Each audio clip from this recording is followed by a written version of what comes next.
my voice shaking. He could be hurt.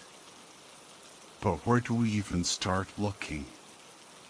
Chris asked, his voice barely a whisper.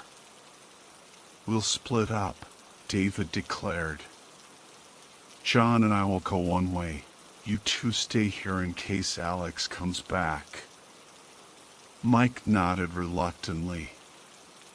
Be careful out there. David and I grabbed our flashlights and ventured into the woods.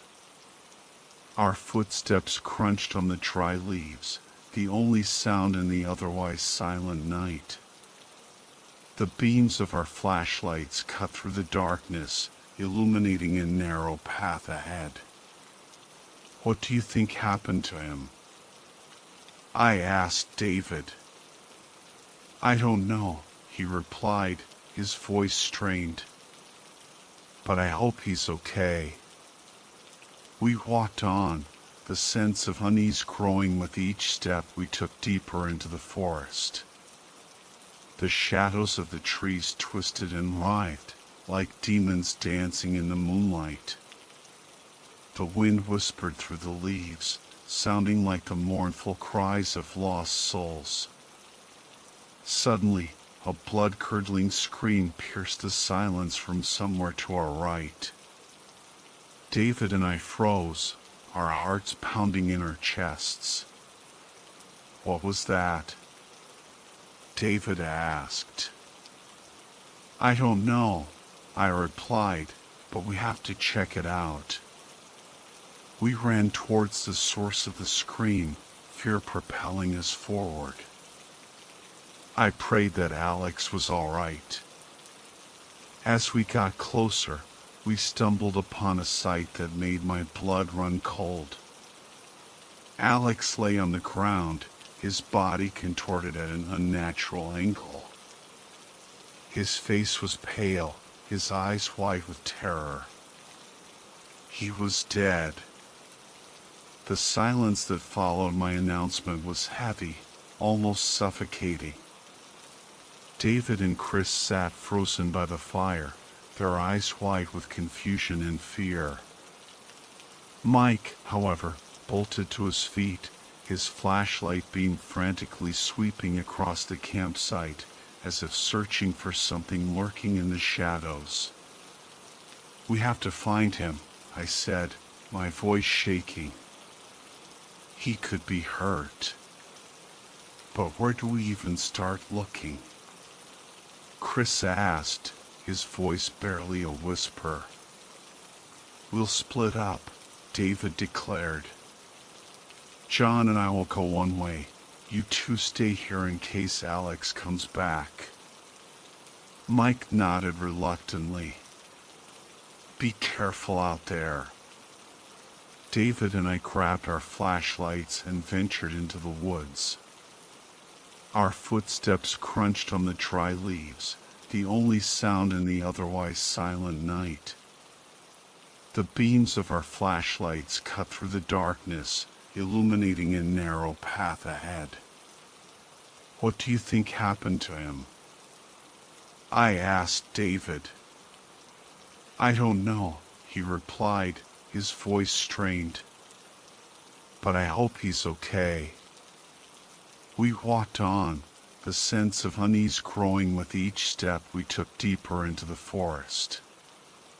The shadows of the trees twisted and writhed, like grotesque figures dancing in the moonlight. The wind whispered through the leaves, sounding like the mournful cries of lost souls. Suddenly, a blood-curdling scream pierced the silence from somewhere to our right. David and I froze, our hearts pounding in our chests. What was that? David asked, his voice barely above a whisper. I don't know, I replied, but we have to check it out. We ran towards the source of the scream, fear propelling us forward. I prayed that Alex was all right. As we got closer, we stumbled upon a sight that made my blood run cold. Alex lay on the ground, his body contorted at an unnatural angle. His face was pale, his eyes white with terror. He was dead. A wave of shock and horror washed over us. The sight of Alex's lifeless body, twisted and broken, was too much to bear. I felt bile rising in my throat, and my legs threatened to give way beneath me. David knelt beside Alex, his hand reaching out to check for a pulse, but it was futile. The life had been drained from his eyes, leaving only a vacant stare that pierced through the darkness. He's gone, David choked out, his voice thick with emotion. A heavy silence fell upon us, broken only by the rustling of leaves and the distant hooting of an owl. The realization that a killer was among us sent shivers down my spine. We were no longer just friends on a camping trip. We were trapped in a nightmare with a monster lurking in our midst. Who could have done this? Chris whispered, his voice trembling. We looked at each other, suspicion clouding our eyes. The bonds of trust that had held us together for so long were now frayed, replaced by fear and uncertainty. We need to get back to the camp, Mike said, his voice surprisingly steady. We're not safe out here. We reluctantly agreed, our eyes darting nervously into the shadows as we made our way back. The forest seemed to close in around us, the trees looming like silent sentinels, their branches reaching out like skeletal fingers. Back at the campsite, the fire had dwindled to embers, casting an eerie glow over the scene. We huddled together, our bodies shivering not just from the cold, but from the terror that gripped us. We have to tell the others, David said. I nodded, my throat tight. The thought of facing Chris and Mike with this news was almost unbearable. As we approached the tents, we heard voices coming from inside. Chris and Mike were arguing, their voices raised in anger. I told you we should have gone with them, Chris shouted. And what? Get ourselves killed too? Mike retorted. At least we would have been there for them. There was nothing we could have done. We hesitated outside the tent, unsure whether to interrupt. The tension inside was palpable, the air thick with fear and accusation. We have to tell them, David whispered. I took a deep breath and stepped into the tent. The argument inside the tent ceased abruptly as we entered. Chris and Mike stared at us, their faces pale and etched with fear. What happened? Mike asked, his voice barely a whisper. We found Alex, David said, his voice heavy. He's dead. The news hit them like a physical blow. Chris collapsed onto his sleeping bag, his body racked with sobs. Mike's face contorted in anger, his fists clenched tightly. Who did this? He demanded, his voice raw with emotion.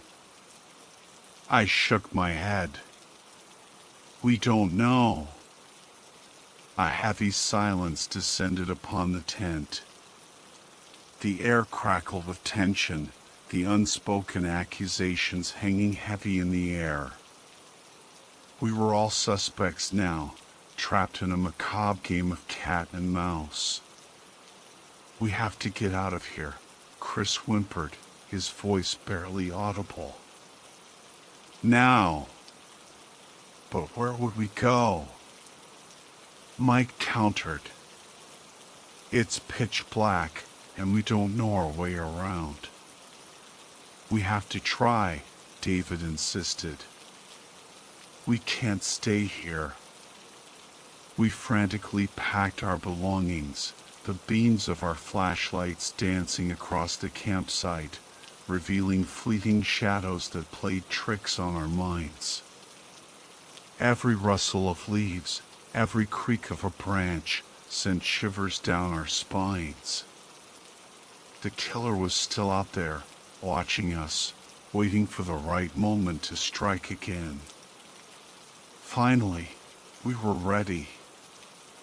We extinguished the fire and set off into the darkness, heading in the direction we hoped would lead us out of the forest. We stumbled through the undergrowth, our footsteps echoing in the silence. I couldn't shake the feeling that we were being followed, that something was stalking us from the shadows. Suddenly, a sharp crack echoed behind us. I spun around, my heart pounding in my chest, but there was nothing there. What was that? Chris asked, his voice trembling.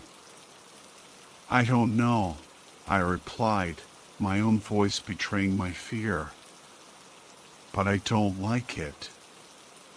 We quickened our pace, fear fueling our every step. We had to get out of there, and fast. But the deeper we ventured into the woods, the more hopeless our situation seemed. We were lost, with no idea where we were going. And worst of all, we didn't know who among us was the killer. We bound Mike to a sturdy tree, the heart of our campsite now a chilling tableau of silence and tension. All eyes were on him, like a caged animal, a predator exposed. Why? David's voice, strained and raw, cut through the stillness. Why would you do this? Mike's head snapped up, his eyes bloodshot and filled with a venomous hatred. Because he deserved it, he snarled. He took everything from me. The attention, the affection, the popularity. He never even acknowledged me. His words struck us like a physical blow. We had never known Mike harbored such resentment towards Alex. But that's no reason to kill someone, Chris stammered, his voice trembling. You're insane. David spat. Mike let out a maniacal laugh. You don't understand. You've never felt like the odd one out, the shadow of someone else. I stared at Mike, a maelstrom of emotions swirling within me, anger, confusion, and above all, fear. We had never truly known the real Mike. He had concealed his darkness beneath a mask of smiles and friendly gestures. We have to turn him in, David said, his voice resolute. But how do we get out of here? Chris asked, his voice laced with desperation. We'll find a way, I replied. We can't let a murderer go free. We huddled together, our flashlights illuminating our faces, revealing the fear and uncertainty etched upon them. Maybe we can use the GPS on our phones, Mike suggested, his voice surprisingly calm. But didn't you say your phone was broken? Chris questioned.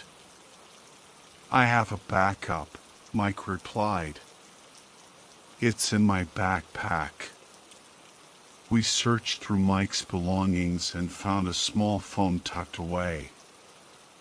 We powered it on, a wave of relief washing over us as we saw it still had some battery life.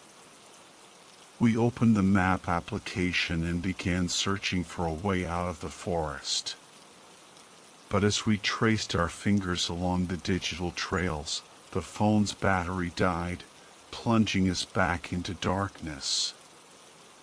Darkness swallowed us whole once more, and despair gnawed at our spirits.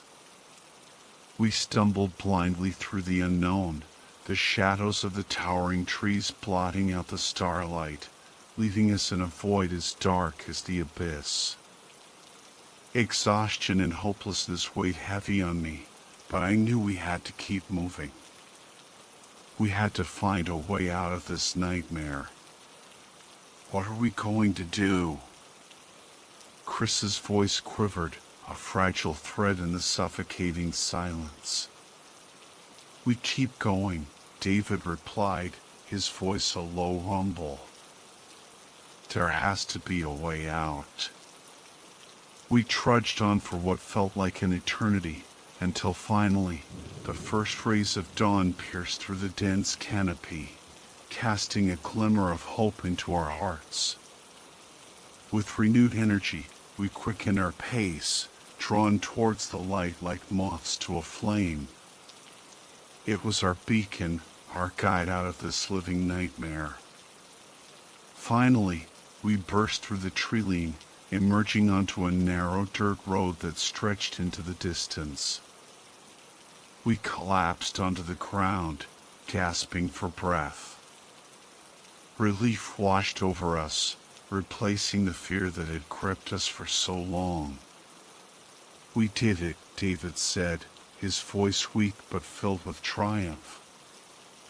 We survived, Chris mumbled, tears streaming down his face.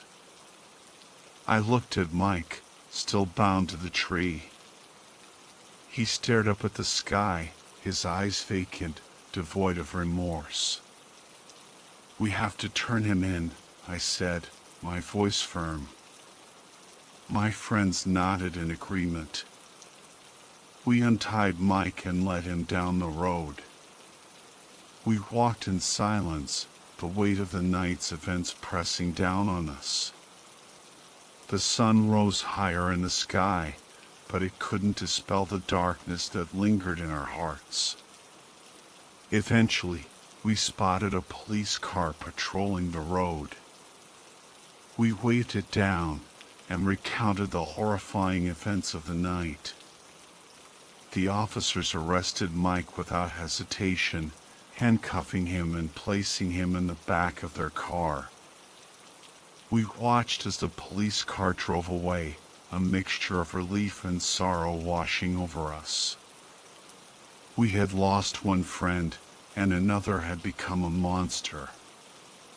We returned to our abandoned campsite, gathered our belongings, and drove away from that cursed forest. The drive back was silent. We were all lost in our own thoughts, haunted by the memories of the night. I stared out the window, the once beautiful scenery now tainted by the darkness we had experienced. The trauma of the night lingered, a scar that would never fully heal. I knew that I would never forget what had happened. It would haunt me for the rest of my life. The SUV rolled through the changing landscape, from dense forest to open fields, from darkness to blinding sunlight. Yet, inside the vehicle, a heavy silence prevailed, a stark contrast to the vibrant world outside. I gazed out the window, the horrific images replaying in my mind, Alex's lifeless body, Mike's twisted face as he confessed, the echoing screams that still haunted my ears. David drove in silence, his grip on the steering wheel white-knuckled. Chris slumped against the window, tears silently streaming down his face. Mike sat in the back, head bowed, saying nothing. I felt shattered, a maelstrom of guilt, sorrow, and fear churning within me. I couldn't stop replaying the events of the night, a nightmare that refused to end. Finally, we reached Chris's house. He was the first one out, rushing inside without a backward glance. David sighed heavily. "I'll take you home, John." I nodded, numbly. The drive back to my house was quiet, the weight of the tragedy pressing down on us. I thanked David and stepped inside my empty house. The exhaustion, both physical and emotional, overwhelmed me, and I collapsed onto my bed, falling into a fitful sleep. But even in my dreams, I couldn't escape the horror. Alex stood before me, shrouded in darkness, his voice a tormented whisper, calling my name. I woke with a start, drenched in sweat, my heart pounding in my chest. I knew then that I would never forget that night. It would haunt me forever, a chilling reminder of the darkness that lurks within the human heart. Days later, we learned that Mike had been sentenced to life in prison. A sense of relief washed over me, knowing that justice had been served. Yet, a part of me couldn't help but feel pity for him. He had been our friend, a part of our group. But everything had changed. We could never go back to the way things were. The bonds of our friendship had been irrevocably broken, the scars on our souls too deep to heal. I still visit Mike in prison from time to time. He's a changed man, withdrawn and silent, a ghost of the person I once knew. Sometimes, I can't help but wonder if we hadn't gone camping that weekend, if none of this would have happened. But life, like the forest, is unpredictable. We can never know what dangers lurk in the shadows. All we can do is face them head on, and hope that we're strong enough to survive. It's already starting its descent, casting long, eerie shadows across the sprawling wilderness of Yellowstone. Jake, a seasoned park ranger with a weathered face that told tales of countless encounters with nature's untamed beauty and unforgiving wrath, was just beginning his evening patrol. The crisp autumn air carried the scent of pine needles and damp earth, a familiar comfort to Jake, who had spent most of his adult life in these woods.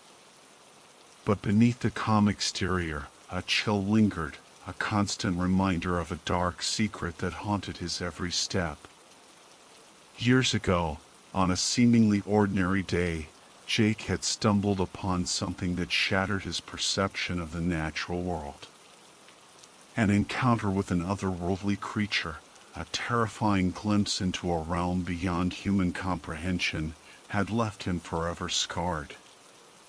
Since then, he had withdrawn into himself, preferring the solitude of the wilderness to the company of others. His colleagues knew him as a man of few words, a lone wolf who roamed the park's trails with a quiet intensity.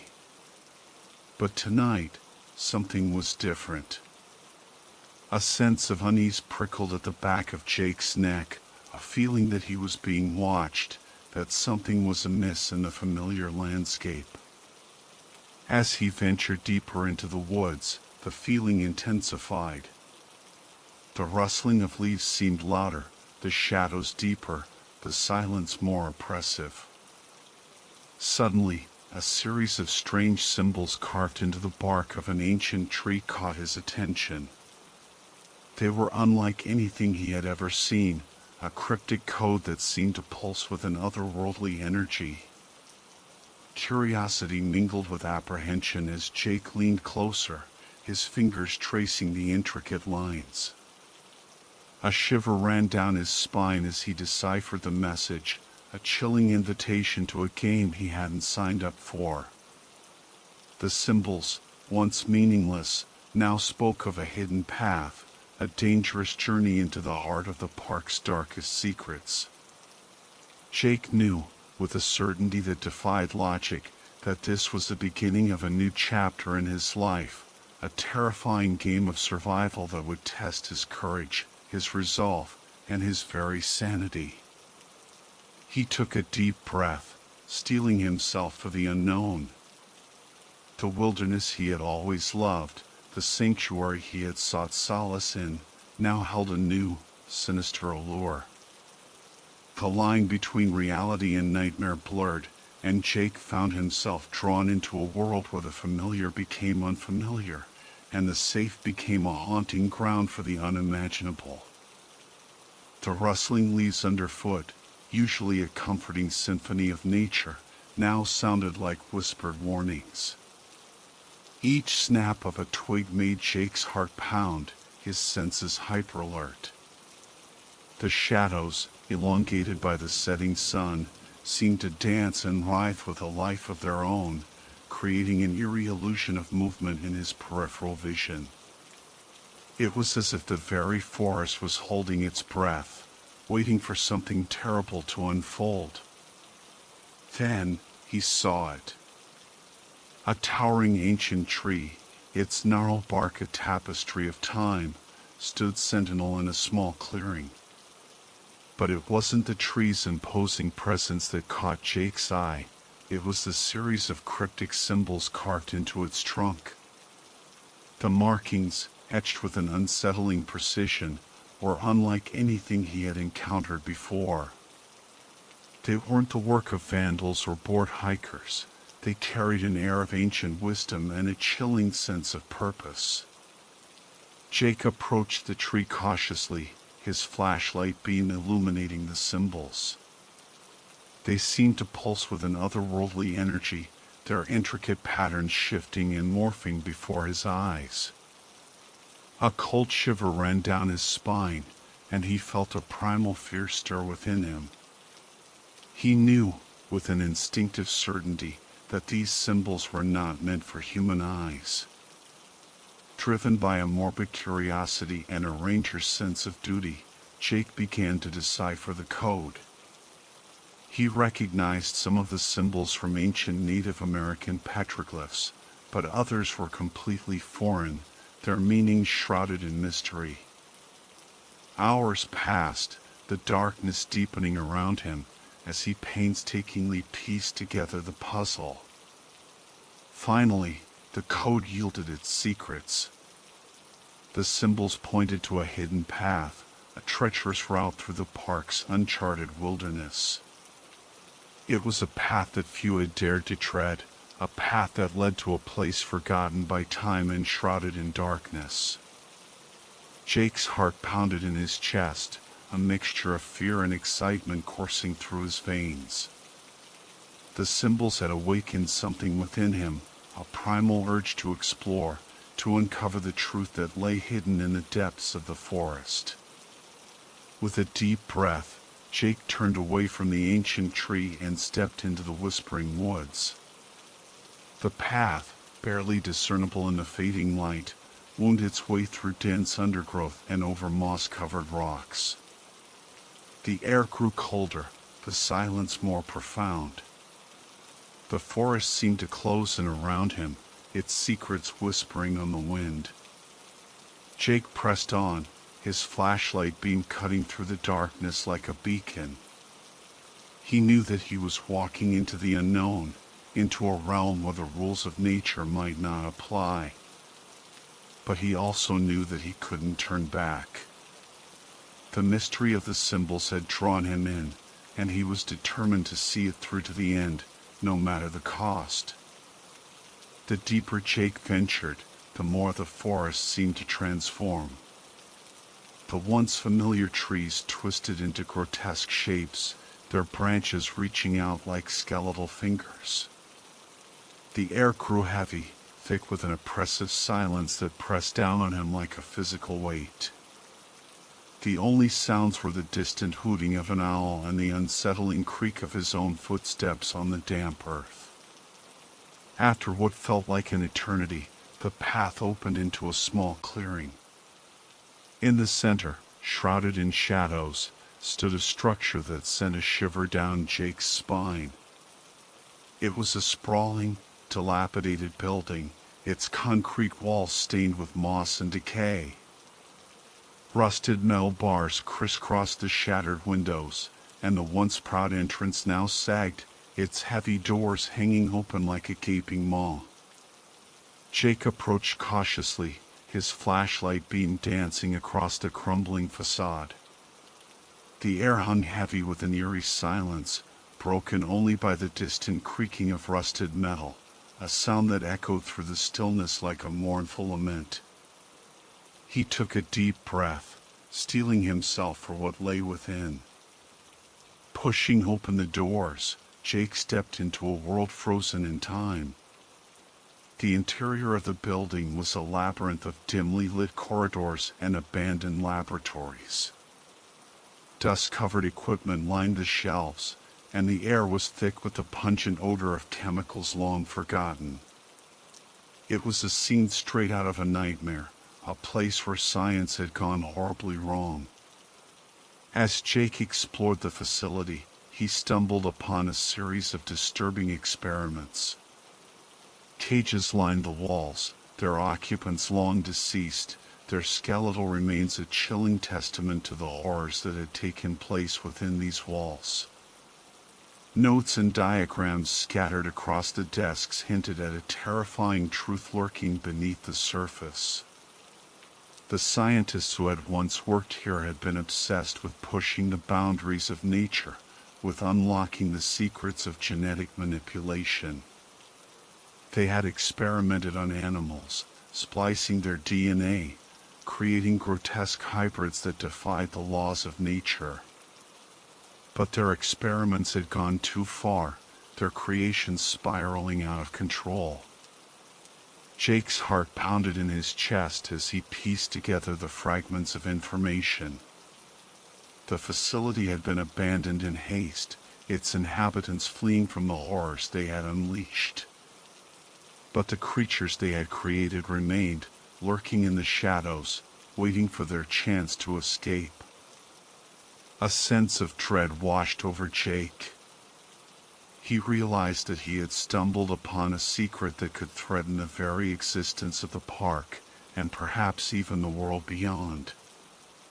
The creatures, driven by instinct and a thirst for revenge, would stop at nothing to break free from their confinement. Jake knew that he couldn't let that happen.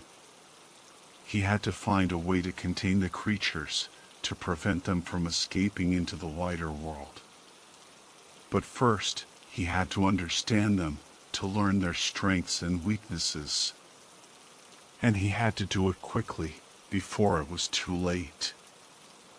The oppressive silence of the abandoned facility pressed down on Jake, amplifying every creak of the floorboards and the distant drip of water from a leaky pipe. He moved cautiously through the dimly lit corridors, his flashlight beam cutting through the gloom, revealing glimpses of the scientists' twisted experiments. Each room he entered presented a new challenge, a macabre puzzle designed to test his intellect and his nerve. In one lab, he found a series of interconnected tubes filled with strange, pulsating fluids. A cryptic note hinted at a sequence of valves that needed to be opened in a specific order to unlock the next chamber. In another room, a complex network of wires and circuits snaked across the walls, a cryptic message scrawled on a whiteboard challenging him to restore power to the facility. The air crackled with an unseen energy, and Jake felt a growing sense of unease. With each puzzle he solved, a new chamber was revealed, each more disturbing than the last. He found surgical theaters where grotesque experiments had been performed, containment cells where hybrid creatures had been kept, and observation rooms where scientists had meticulously documented their twisted creations. The deeper Jake ventured into the facility, the more he felt an unseen presence watching him. A cold draft would suddenly sweep through a room, or a shadow would flicker in the corner of his eye. He couldn't shake the feeling that he was being hunted, that something was stalking him from the darkness. The puzzles grew increasingly complex and deadly. In one chamber, he had to navigate a maze of laser beams, their touch promising instant incineration. In another, he had to decipher a series of riddles written in a forgotten language, the answers unlocking a hidden passage. With each step, the stakes grew higher. Jake knew that he was racing against time, that the creatures lurking in the shadows were growing restless. He could hear their distant howls, their guttural growls echoing through the ventilation shafts. They were hungry, and he was their prey. But Jake was not one to give up easily. He was a survivor, a man who had faced the darkness before and emerged, albeit scarred. He would not let these creatures escape, not while he still had breath in his body. He pressed on, his determination fueled by a sense of duty and a primal fear. The puzzles became a macabre game, a test of his will and his intellect. And with each solved puzzle, he inched closer to the terrifying truth that lay at the heart of the facility. Jake's breath hitched in his throat as he finally reached the heart of the facility, the final chamber unlocked with a shuddering click. The room was unlike any other he had encountered. It wasn't a sterile lab or a grim containment cell, but a space bathed in an eerie green light, the air thick with a palpable sense of wrongness. In the center of the room stood a massive, cylindrical tank, its glass walls clouded with condensation. Inside, submerged in a murky liquid, floated a grotesque abomination. It was a patchwork of flesh and bone, a monstrous amalgamation of different animal parts. Claws, fangs, and scales protruded from its misshapen body, and its eyes, glowing with an unholy light, seemed to pierce through Jake's very soul. A wave of nausea washed over him as he realized the horrifying truth. The scientists had succeeded in their twisted quest. They had created a hybrid creature, a monstrosity born of their hubris and their insatiable thirst for power. But their creation had proven too powerful, too unpredictable. It had broken free from its confines, unleashing a reign of terror upon the park. Jake's flashlight beam danced across the room, illuminating scattered notes and diagrams that chronicled the scientists' descent into madness. They had been driven by a misguided belief that they could control nature, that they could bend it to their will. But nature, it seemed, had other plans. The creature in the tank stirred, its movements sluggish and disoriented. It let out a guttural growl, its voice a discordant symphony of animalistic sounds. Jake's heart hammered in his chest, his instinct screaming at him to flee. But he couldn't. He had a duty to protect the park, to prevent this abomination from escaping into the wider world. He scanned the room for a way to contain the creature, his eyes falling upon a control panel on the far wall. A series of levers and buttons offered a glimmer of hope. Perhaps he could use the facility's own technology against its creation. With trembling hands, Jake approached the control panel. The creature's growls grew louder, its movements more frantic. It sensed his presence, its primal instincts driving it to break free from its prison. Jake frantically searched for the right combination of switches, his mind racing against the clock.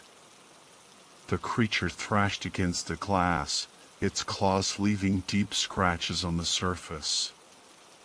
The tank shuddered, threatening to shatter under the strain. Just as Jake was about to give up hope, he found the right sequence. A series of lights flashed on the control panel, and the tank began to drain. The creature roared in frustration, its eyes burning with rage. Jake held his breath, his heart pounding in his ears. The tank emptied, revealing the creature in all its grotesque glory. It was larger than he had imagined, its muscles rippling with unnatural strength. With a deafening crash, the creature shattered the weakened glass, its claws tearing through the remnants of its prison. It stood before Jake, its presence filling the room with a suffocating dread. The final showdown was about to begin. The creature let out a deafening roar, a primal sound that shook the very foundations of the facility. Its eyes, burning with an unholy fire, locked onto Jake, and he felt a wave of terror wash over him. He knew, with a chilling certainty, that this creature was hunting him, drawn to his presence by some unknown connection. Adrenaline surged through Jake's veins as he turned and ran, his boots pounding against the concrete floor. He burst through the door, the creature's roars echoing behind him. He sprinted down the dimly lit corridors, his flashlight beam bouncing off the walls, creating a strobe-like effect that disoriented him. The creature was gaining on him, its heavy footsteps shaking the entire facility. Jake could hear its ragged breathing, its snarls growing louder with each passing second. He knew he couldn't outrun it forever. He had to find a way to stop it, to protect the innocent visitors who were blissfully unaware of the horror that lurked beneath the surface. Jake's mind raced, his years of experience in the park providing a glimmer of hope. He knew every hidden trail, every shortcut, every treacherous cliff face. He would use his knowledge of the terrain to his advantage, to lead the creature on a wild chase through the wilderness. He burst out of the facility and into the cool night air, the creature hot on his heels.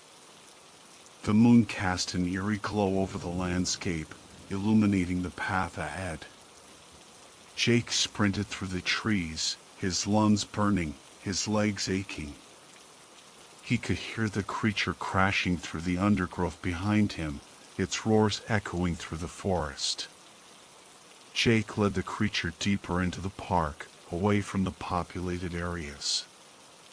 He knew that he was risking his own life, but he couldn't bear the thought of innocent people being harmed. He was the park's guardian, and he would fulfill his duty, no matter the cost. He used every trick he knew to evade the creature, doubling back on his tracks, leaping over fallen logs, and scrambling up steep embankments. The creature, driven by a primal rage, followed relentlessly, its claws tearing through the undergrowth, its roar shaking the very earth. Jake's heart pounded in his chest, his breath coming in ragged gasps.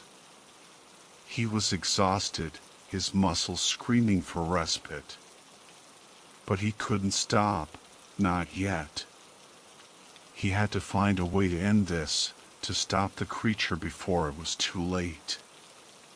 As he ran, a plan began to form in his mind. He remembered the facility's technology, the control panels and the strange devices he had encountered. Perhaps there was a way to use them against the creature, to turn its own power against it. With renewed determination, Jake changed course, heading back towards the facility. He knew it was a risky move, but it was his only chance. He had to gamble on the hope that he could outsmart the creature, that he could find a way to end this nightmare once and for all. The creature's guttural roars spurred Jake on, each echoing step a reminder of the monstrous hunter on his heels. The forest, once his familiar playground, now felt like a treacherous maze.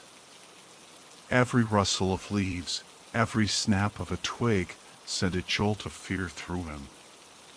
He pushed himself to his limits, his lungs burning, his legs aching.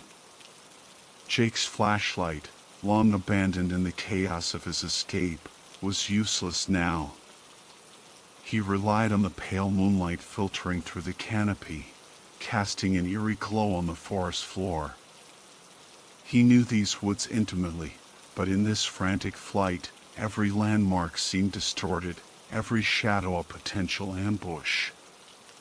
He heard the creature gaining on him, its heavy footfalls sending tremors through the earth.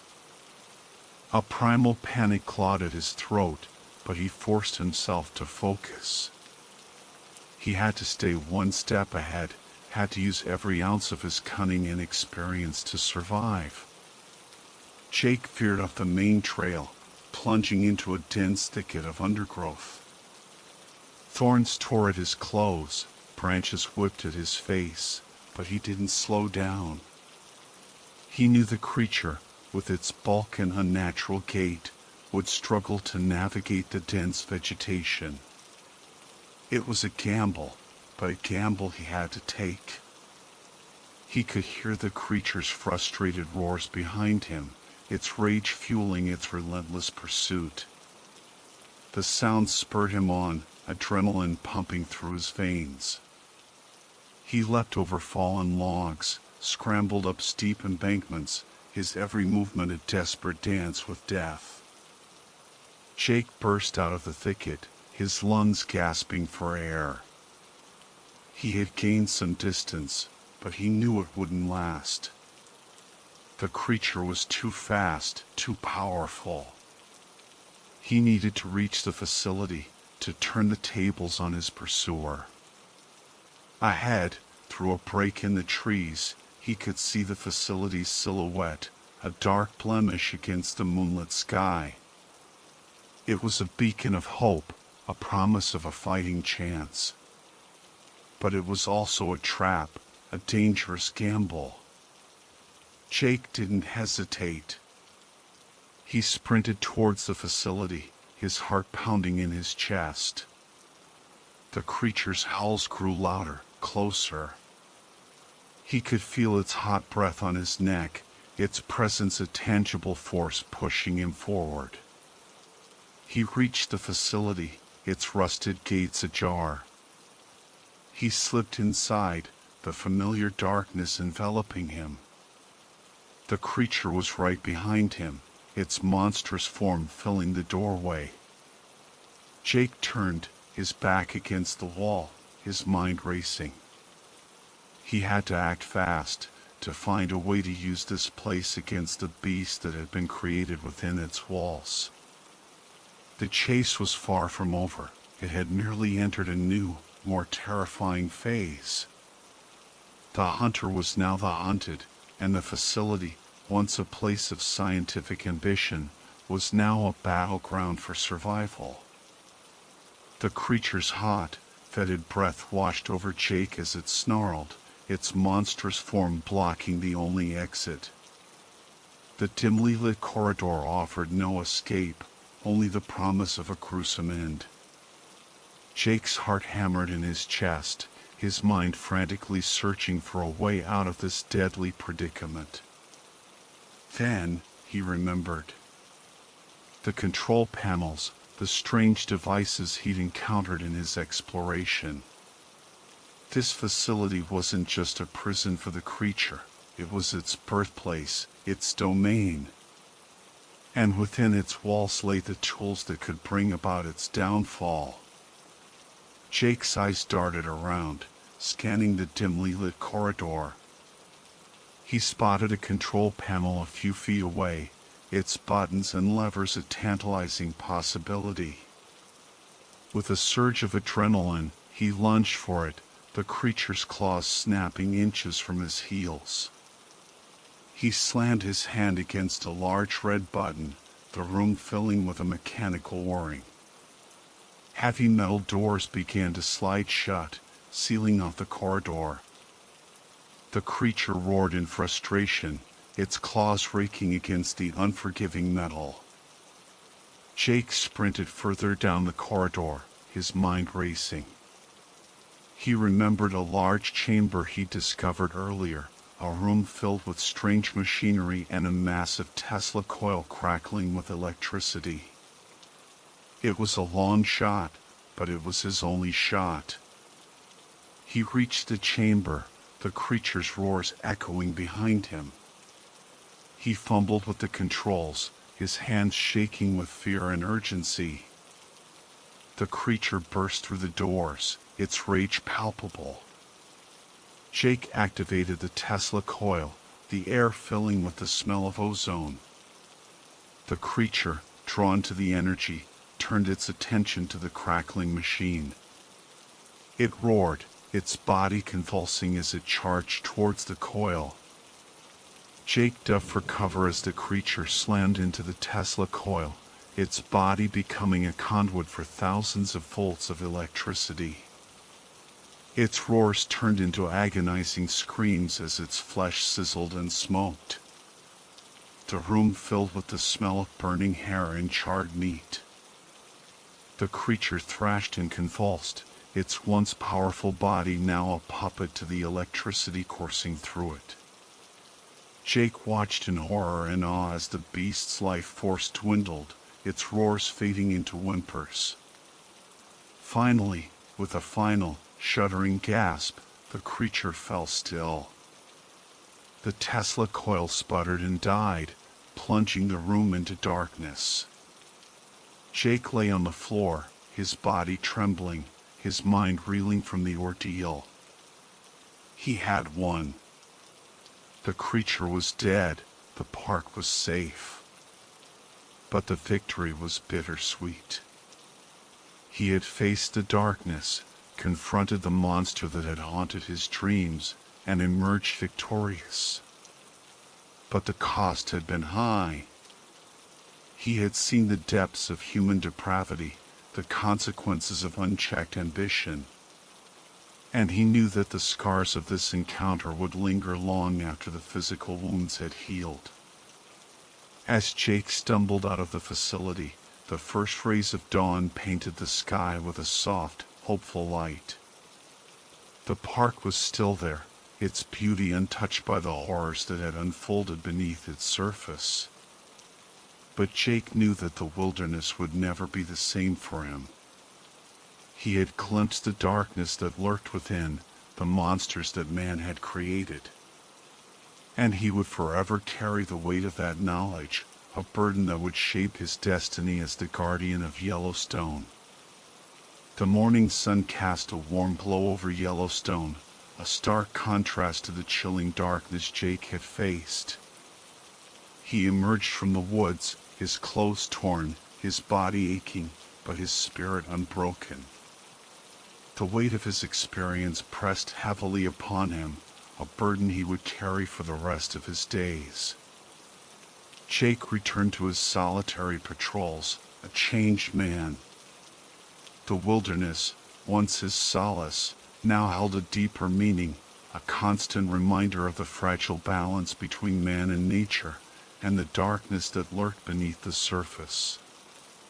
He walked the trails with a newfound vigilance, his eyes scanning the landscape for any sign of the unnatural.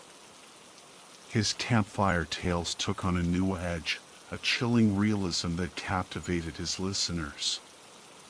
He spoke of the horrors he had witnessed, of the monstrous creature born of human hubris.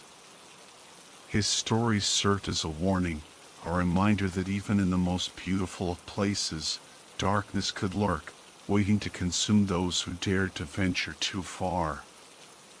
Jake became a legend among his colleagues, a solitary guardian of the park's secrets.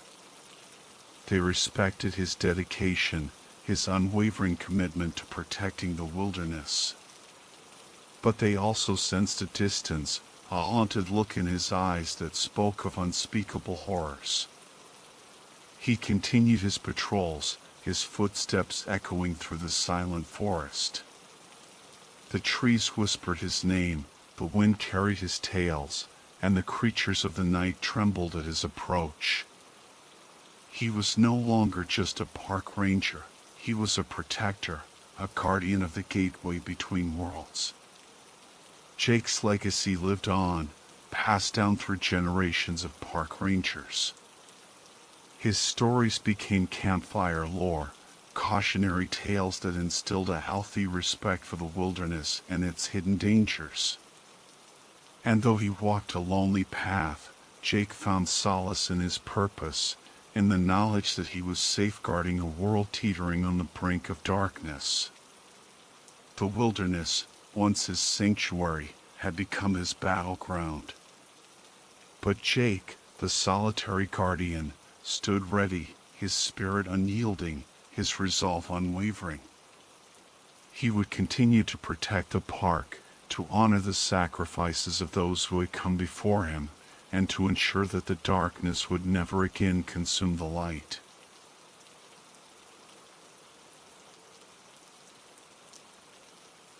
The ancient redwoods of Redwood National Park stood sentinel, their towering forms casting long, eerie shadows across the forest floor. A dense canopy of leaves overhead blocked out most of the sunlight, creating a perpetual twilight that fostered an atmosphere of mystery and unease. Deep within this primeval landscape, nestled amidst the towering giants, lay a relic of a forgotten past, an old, abandoned bunker.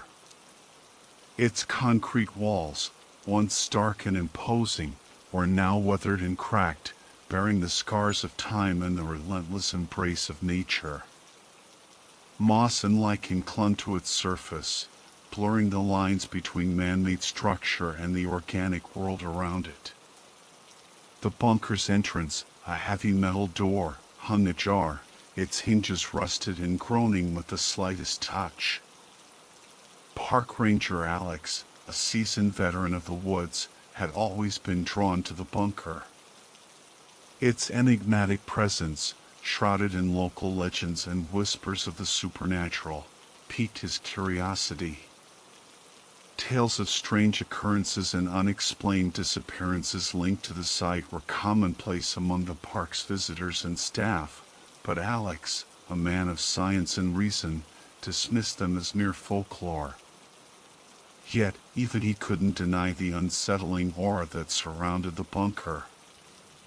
There was an undeniable sense of unease that permeated the air, a feeling that something ancient and malevolent lingered within its depths. The wind seemed to whisper secrets as it whistled through the trees, and the shadows danced with an unnatural life of their own. Alex had explored the bunker countless times, his flashlight beam cutting through the darkness, revealing its secrets one by one. Empty rooms, rusted machinery, and faded graffiti adorned its walls, remnants of a bygone era. But no matter how many times he ventured inside, he couldn't shake the feeling that he was being watched, that something unseen lurked in the shadows, waiting for its moment to strike. One crisp autumn morning, as the first rays of sunlight pierced through the dense canopy, Alex received a distress call. A group of hikers had gone missing near the bunker, their last known location a chillingly close proximity to the site of countless unsolved mysteries. A sense of foreboding washed over Alex as he prepared to embark on a search and rescue mission, his instincts telling him that this was no ordinary disappearance. With his loyal German shepherd, Max, by his side, Alex ventured into the woods, his flashlight cutting a path through the gloom. The deeper they went, the denser the forest became, the sunlight barely filtering through the thick foliage. An eerie silence hung in the air, broken only by the rustling of leaves and Max's soft whimpers. As they approached the bunker, Alex's heart pounded in his chest. The legends, the whispers, the disappearances, they all seemed to converge on this moment, this place. He knew that he was about to face something beyond his comprehension, something that defied logic and reason. The bunker's entrance loomed before them, its rusted door creaking open, inviting them into its dark embrace. Alex took a deep breath, steeling himself for the unknown. With Max at his heels, he stepped into the bunker, his flashlight beam piercing the darkness, illuminating the path ahead. But little did he know, the darkness was watching him, waiting and hungry. The beam of Alex's flashlight danced across the damp, concrete walls, revealing a long, narrow corridor that stretched into the unknown depths of the bunker. The air hung heavy with the weight of decades of neglect, a musty, earthy smell that clung to the back of his throat. Max, usually eager and alert, pressed close to Alex's leg, his tail tucked between his legs, a clear sign of his unease. As they ventured deeper into the bunker, the silence grew oppressive, broken only by the rhythmic drip of water from the ceiling and the occasional creak of the aging structure. Alex's footsteps echoed through the corridor, each sound amplified in the confined space, creating a symphony of unease. The corridor opened into a large, cavernous chamber, its ceiling lost in the shadows. The air was thick with dust, and the floor was littered with debris, rusted metal, shattered glass, and fragments of forgotten lives. In the center of the room, a single chair stood, its back turned towards them, bathed in a pool of moonlight that filtered through a crack in the ceiling. A sense of unease washed over Alex, his instinct screaming at him to turn back. But duty called, and the missing hikers needed his help. He took a cautious step forward, his flashlight beam sweeping across the room, searching for any sign of life. The chair slowly turned, revealing its occupant, a figure shrouded in darkness, its face hidden beneath a tattered hood. A cold shiver ran down Alex's spine as he realized they were not alone. The figure rose, its movements slow and deliberate. Its eyes, glowing with an unnatural intensity, pierced through the darkness, fixing Alex with a chilling gaze. A low growl emanated from its throat, a sound that sent Max whimpering in fear. Who are you?" Alex stammered, his voice barely a whisper. The figure tilted its head, its grin widening into a grotesque mockery of a smile. "I am the guardian of this place," it hissed, its voice raspy and guttural. "And you have trespassed." A wave of terror washed over Alex. The figure's words hung heavy in the air, thick with menace and an unspoken threat. Max whined, pressing closer to Alex's leg, his fur bristling. I'm Park Ranger Alex," Alex managed to say, his voice shaking slightly. "We're looking for some missing hikers. We got a distress call." The figure chuckled, a dry, rattling sound that echoed through the chamber. "Missing hikers," it hissed. "Perhaps they were looking for something they shouldn't have." It took a step closer, its shadow stretching across the floor like a hungry beast. Alex instinctively raised his flashlight, the beam trembling in his hand. "This place is not meant for the living," the figure continued, its voice dripping with malice. "It is a sanctuary for the forgotten, the discarded, the unwanted." Its gaze swept over Alex and Max, lingering on each with a cruel intensity. "And you have disturbed their rest." The air crackled with an unseen energy, the temperature plummeting as a bone-chilling wind swept through the chamber. The shadows danced and writhed, taking on monstrous shapes that seemed to reach out from the walls. The figure raised its clawed hand, its eyes burning with an unholy light. "You will pay for your intrusion," it snarled. You will become one of them. Panic surged through Alex. He knew he had to act to protect himself and Max.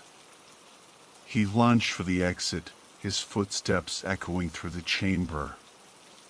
But the figure was faster, its elongated limbs propelling it across the room with terrifying speed. It intercepted Alex, its claws sinking into his arm with a sickening crunch. Alex cried out in pain, his flashlight clattering to the floor. The figure lifted him effortlessly, its grip tightening as Alex struggled in vain.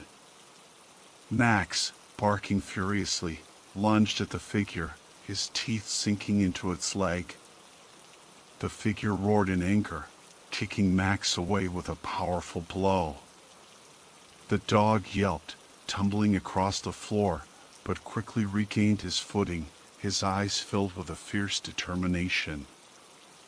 The figure's eyes met Alex's, and a cruel smile twisted its lips. "Your friend will make a fine addition to my collection," it hissed.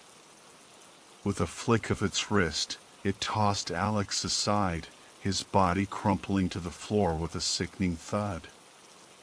Max, whimpering in fear, nuzzled against Alex, his warm breath a comfort in the face of unimaginable horror. The figure advanced, its claws outstretched, its eyes burning with a predatory hunger. Alex, his vision blurring, struggled to rise, his arm throbbing with pain. Max, sensing his master's desperation, growled, placing himself between Alex and the approaching figure. The figure lunged, its claws flashing in the moonlight that filtered through the crack in the ceiling. Max barked, his teeth bared, and met the figure's attack head-on. A fierce struggle ensued, the sounds of snarling and snapping echoing through the chamber. Alex, his strength waning, watched in horror as Max fought valiantly against the monstrous figure. The dog's courage was unwavering, his loyalty absolute. But the figure was too powerful, its claws tearing through Max's fur, its teeth sinking into his flesh. With a final, heart-wrenching yelp, Max fell silent, his body collapsing to the floor. The figure stood over its fallen foe, its form bathed in the cold moonlight. It raised its head, its eyes glowing with triumph.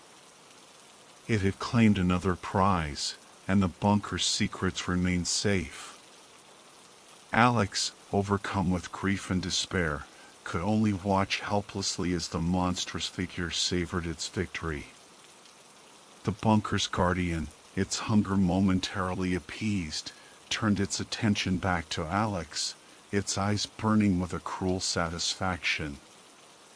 "And now," it hissed, its voice echoing through the chamber, "it's your turn." The figure advanced, its elongated limbs carrying it across the room with an unsettling grace. Alex, his body racked with pain and his spirit broken, could offer no resistance. He closed his eyes, awaiting the inevitable. But the blow never came. Instead, he heard a faint scratching sound, followed by a low, guttural growl. He opened his eyes to see a sight that both terrified and bewildered him. Emerging from the shadows, its fur matted with blood and its eyes blazing with fury, was Max. The dog, though grievously wounded, was still alive, his loyalty and determination refusing to yield even in the face of death. With a ferocious snarl, Max lunged at the figure, his teeth sinking into its ankle. The figure roared in pain and surprise, its attention momentarily diverted from Alex. Seizing the opportunity, Alex scrambled to his feet, his adrenaline momentarily masking his pain. He grabbed a rusted metal pipe from the debris on the floor and swung it with all his might, striking the figure across its back. The figure howled in anger, its grip on Max loosening. The dog, sensing his chance, wriggled free and darted towards Alex, his tail wagging weakly. Alex, his heart pounding in his chest, knew they had to escape. He scooped Max into his arms and stumbled towards the exit, his legs heavy and his breath ragged.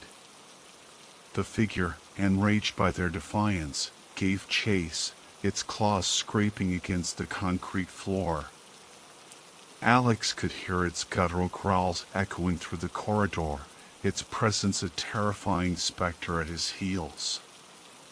They burst out of the bunker, gasping for air, their lungs burning from the exertion. The forest, once a place of solace and beauty, now seemed sinister and threatening. They stumbled through the undergrowth, their clothes snagging on thorns and branches. The figure's presence loomed over them, its pursuit relentless. They could hear its heavy footsteps crashing through the woods, its guttural growls echoing through the trees. They reached a clearing, the moonlight illuminating their path. But there was no escape, no sanctuary. The figure emerged from the shadows, its form silhouetted against the moonlit sky. It advanced, its claws outstretched, its eyes burning with a predatory hunger. Alex, his back against a towering redwood, braced himself for the inevitable. He clutched Max close, his heart aching with love and despair. The figure lunged, its claws flashing in the moonlight. A scream tore through the night, a final, desperate plea for mercy. The forest fell silent, the only sound the rustling of leaves in the wind. The scream echoed through the stillness of the forest, a chilling testament to the bunker's insatiable appetite. But it was not Alex's scream that pierced the night. It was the creature's high-pitched, agonizing wail that sent shivers down Alex's spine. In the heart-stopping moment before the creature's attack, a blinding flash of light erupted from the woods, followed by a deafening roar. The creature staggered back, its claws tearing through the air, its eyes wide with shock and pain. From the shadows emerged a figure, tall and imposing, wielding a shotgun. The figure's face was obscured by a wide-brimmed hat, but Alex could see the glint of determination in their eyes. "Leave them alone," the figure boomed, their voice echoing through the clearing. The creature snarled, its fury momentarily overcoming its pain. It lunged at the figure, its claws outstretched. But the figure was ready, their shotgun blazing, the blast echoing through the night. The creature stumbled back, its chest torn open by the impact. It let out a final, gurgling cry before collapsing to the ground, its life extinguished. The figure approached Alex and Max, their shotgun lowered. Alex, his heart still pounding in his chest, looked up at his savior, his eyes filled with gratitude and disbelief. "Are you all right?" the figure asked, their voice gruff but kind. Alex nodded, his voice choked with emotion. "Thank you," he managed to say. "You saved our lives." The figure knelt down, examining Max's wounds. "Your dog is hurt," they said, their voice grave. "We need to get him to a vet." Alex nodded, his eyes welling up with tears. He gently lifted Max into his arms, his heart heavy with the knowledge that his loyal companion might not survive. The figure led them through the woods, their footsteps sure and steady. They emerged onto a dirt road, where a truck waited, its engine idling. Alex climbed into the truck, cradling Max in his arms. The figure got behind the wheel and drove them through the night, towards the nearest town. They arrived at a veterinary clinic, where Max was rushed into surgery. Alex paced the waiting room, his anxiety growing with each passing minute. Hours later, the vet emerged, a weary smile on his face. "He's going to be okay," he said. "He's a tough one, that dog of yours." Relief washed over Alex, his shoulders slumping as the tension drained from his body. He thanked the vet profusely, his gratitude overflowing. He turned to the figure, who had been waiting patiently in the corner. "Thank you," he said again, his voice thick with emotion. "I don't know how to repay you." The figure shrugged. "Just doing my job," they said. "I'm a park ranger, same as you. I've been tracking that thing for weeks. It's been terrorizing these woods for far too long." Alex's eyes widened in surprise. "You knew about it?" he asked. The figure nodded. "The bunker, it's a gateway, a portal to somewhere else. That creature, it's not from this world. It feeds on fear, on despair. It's been luring people into the bunker for years, preying on their vulnerabilities." Alex shuddered, the memory of the creature's chilling presence still fresh in his mind. "We have to destroy it," he said, his voice firm. "We can't let it hurt anyone else." The figure nodded. "I agree," they said. "But it won't be easy. That creature is powerful, and it's protected by the bunker's dark magic." Alex looked at Max, who was sleeping peacefully in his arms. "We'll find a way," he said, his determination unwavering. "We have to." The two rangers, united by their shared experience and their unwavering sense of duty, vowed to put an end to the creature's reign of terror. The bunker's secrets would be revealed, and the woods would once again be a place of peace and tranquility. But the battle had only just begun, and the darkness that lurked within the bunker was far from defeated.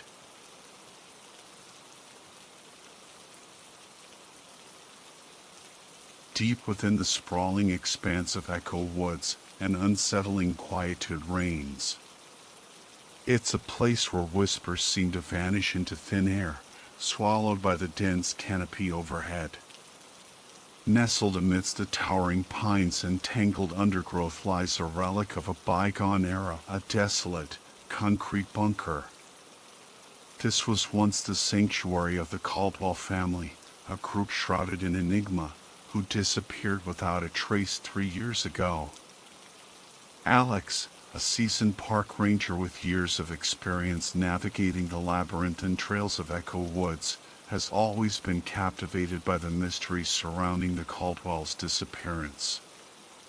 Their story was the stuff of local legend. A family of preppers, they lived their lives in constant preparation for an apocalypse they believed was imminent. Their home was a fortress, stocked with supplies and fortified against any conceivable threat. Then, during the peak of the pandemic, they simply vanished. One day they were there, the next they were gone, leaving behind a void filled only with unanswered questions and whispered speculations. Some said they finally succumbed to their paranoia, retreating into their bunker to ride out the end of the world. Others believed they'd met a more sinister fate, their disappearance the result of foul play. Alex, however, wasn't convinced by any of these theories. He'd known the Caldwells, albeit from a distance. They were an odd bunch, no doubt, but there was an underlying sense of warmth and community beneath their survivalist facade. He couldn't shake the feeling that there was more to their story, a hidden truth buried somewhere within the depths of their abandoned bunker. Today, a crisp autumn morning with a hint of chill in the air, Alex finds himself drawn to the bunker once again. The path leading to it is overgrown, reclaimed by nature in the Caldwell's absence. As he approaches the bunker, a shiver runs down his spine. The heavy steel door, once sealed tight, now hangs slightly ajar, a silent invitation into the unknown. Alex hesitates, a flicker of apprehension crossing his face. The bunker has always exuded an air of mystery, but now, bathed in the eerie silence of the woods, it seems almost menacing. He takes a deep breath, steeling himself. It's time to face the secrets that lie within. With a resolute nod, he pushes the door open and steps into the darkness, his flashlight casting a feeble beam into the abyss. The Caldwell story is about to unfold, and Alex is determined to be the one to tell it. The heavy steel door creaks open, protesting against years of neglect. A wave of stale, musty air washes over Alex, carrying with it the faint scent of decay. He shines his flashlight into the bunker, the beam cutting through the oppressive darkness. The scene that unfolds before him is both eerie and heartbreaking. The once meticulously organized bunker is now a chaotic tableau of abandoned lives. Furniture lies overturned, as if in the midst of a frantic struggle. The remnants of half-eaten meals, long since turned to mold, litter the table. Children's toys, once sources of joy and laughter, now lie forgotten, gathering dust in the dim light. Alex moves cautiously through the bunker, his footsteps echoing in the silence. The air is heavy with a sense of loss, the lingering presence of the Caldwells clinging to every corner. He finds family photos scattered on the floor, their smiling faces a stark contrast to the desolation surrounding them. In one corner, a child's drawing is pinned to the wall, a colorful depiction of a happy family. The sight brings a lump to Alex's throat. The deeper he ventures, the more unsettling the atmosphere becomes. The bunker's once pristine walls are now marred with strange markings, cryptic symbols, and frantic scribbles. A sense of unease settles in the pit of Alex's stomach. What happened here? What drove the Caldwells to abandon their meticulously prepared sanctuary? He finds a room filled with survival gear, canned food, water filters, medical supplies. It's clear the Caldwells were ready for anything. But what could have forced them to leave all this behind? The questions swirl in Alex's mind, fueling his determination to uncover the truth. As he explores further, he stumbles upon a hidden door, concealed behind a bookshelf. His heart quickens. Could this be the key to the Caldwells' disappearance? With trembling hands, he reaches for the doorknob, ready to face whatever secrets lie beyond. The hidden door creaks open, revealing a narrow, dimly lit corridor. Alex's flashlight beam dances along the walls, revealing exposed wires and pipes snaking along the concrete. The air is thick with the smell of damp earth and something else, something metallic and vaguely unsettling. He follows the corridor, his footsteps echoing in the confined space. The distant hum of machinery grows louder, a steady, rhythmic pulse that seems to resonate with his own heartbeat. The sense of unease intensifies, prickling at the back of his neck. The corridor opens into a spacious room, its walls lined with shelves stacked high with electronic equipment. In the center, a bank of monitors flickers with static, their screens casting an eerie glow on the surrounding darkness. It's a surveillance room, its purpose clear. But what were the Caldwells watching? Alex moves closer, examining the equipment. The cameras are high-end, capable of capturing even the slightest movement in low light. He traces the wires, realizing they lead outside the bunker, into the depths of Echo Woods. A chill runs down his spine. The Caldwells weren't just preparing for an apocalypse, they were actively monitoring something out there. He tries to access the surveillance footage, but the system is password protected. Frustration mounts, but he refuses to give up. There must be a way to unlock the secrets hidden within these machines. As he continues his search, he notices a series of maps pinned to the wall. They're detailed topographical maps of Echo Woods, marked with strange symbols and annotations. Alex studies them, his brow furrowed in concentration. The markings seem random, but he can't shake the feeling that they hold some significance. The hum of the machinery intensifies, a low, throbbing drone that seems to vibrate through the very walls of the bunker. Alex's unease turns to outright fear. He's no longer alone in this underground labyrinth. Something is watching him, something that the Caldwells were desperately trying to keep track of. The low hum of the machinery now thrums like a heartbeat in Alex's ears, each pulse a chilling reminder that he's trespassing in a place of dark secrets. The hair on the back of his neck stands on end. He can't shake the feeling of being watched, hunted. The Caldwells weren't just observing something out there in the woods, they were afraid of it. Driven by a morbid curiosity and a ranger's sense of duty, Alex continues his exploration. He leaves the surveillance room, the static-filled screens burning into his memory. The bunker seems to twist and turn, a maze of concrete and steel. He stumbles upon a locked door, its heavy metal frame resisting his initial attempts to open it. Determined, Alex wedges his crowbar into the gap and puts his weight into it.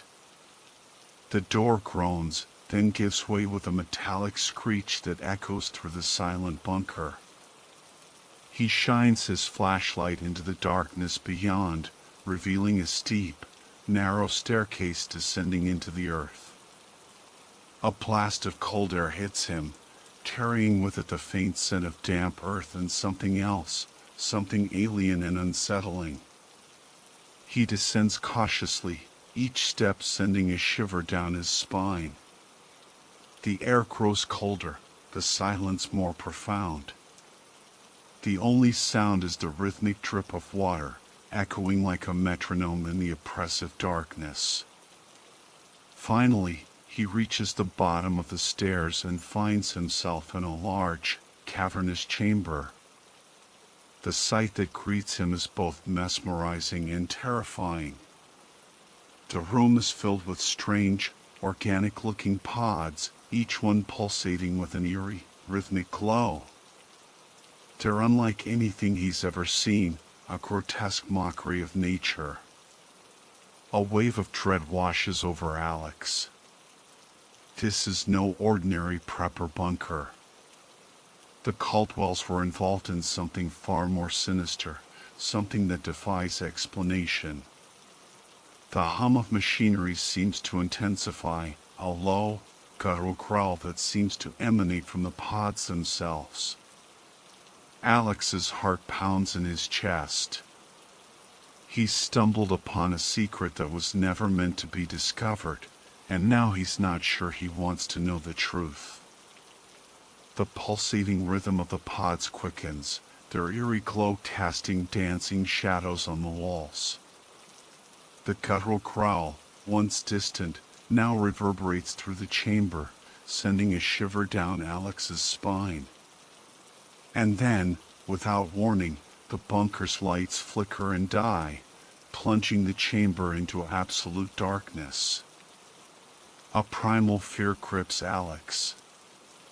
He's trapped in a subterranean nightmare, his senses overwhelmed by the oppressive darkness and the ominous growl that seems to be closing in. His flashlight, his only lifeline, slips from his sweaty grasp and clatters to the floor. He scrambles for it, his fingers brushing against the cold, damp concrete. Panic sets in.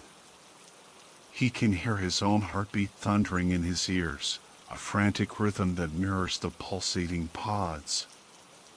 The growl grows louder, closer, a guttural symphony of hunger and malice. Something is out there in the darkness, something drawn to his fear. Alex's breath hitches in his throat. He retrieves his flashlight, its beam a feeble beacon in the overwhelming darkness. He swings it around, desperately searching for the source of the growl. The pods seem to pulsate in time with the sound, their eerie glow casting grotesque shadows on the walls. The growl is now right behind him, a hot, fetid breath on his neck. He whirls around, his flashlight beam illuminating a pair of glowing eyes, mere inches from his face. A guttural snarl tears through the silence, and Alex knows he's being hunted. The creature lunges, its claws tearing through the air where Alex's head had been a moment before. He stumbles backward, his heart pounding like a drum. The flashlight beam dances wildly, momentarily illuminating the creature's grotesque form. Its skin is pale and translucent, stretched taut over a skeletal frame. Its eyes burn with an eerie, phosphorescent glow, reflecting the terror in Alex's own. Adrenaline surges through Alex's veins, fueling a desperate fight for survival. He throws himself to the side, narrowly avoiding another swipe of the creature's claws. The impact sends a shockwave through his body, but he doesn't have time to dwell on the pain. He scrambles to his feet, his lungs burning, his legs heavy.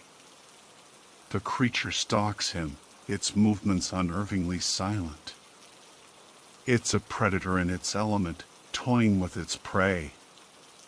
Alex knows he has to find a way out, and fast.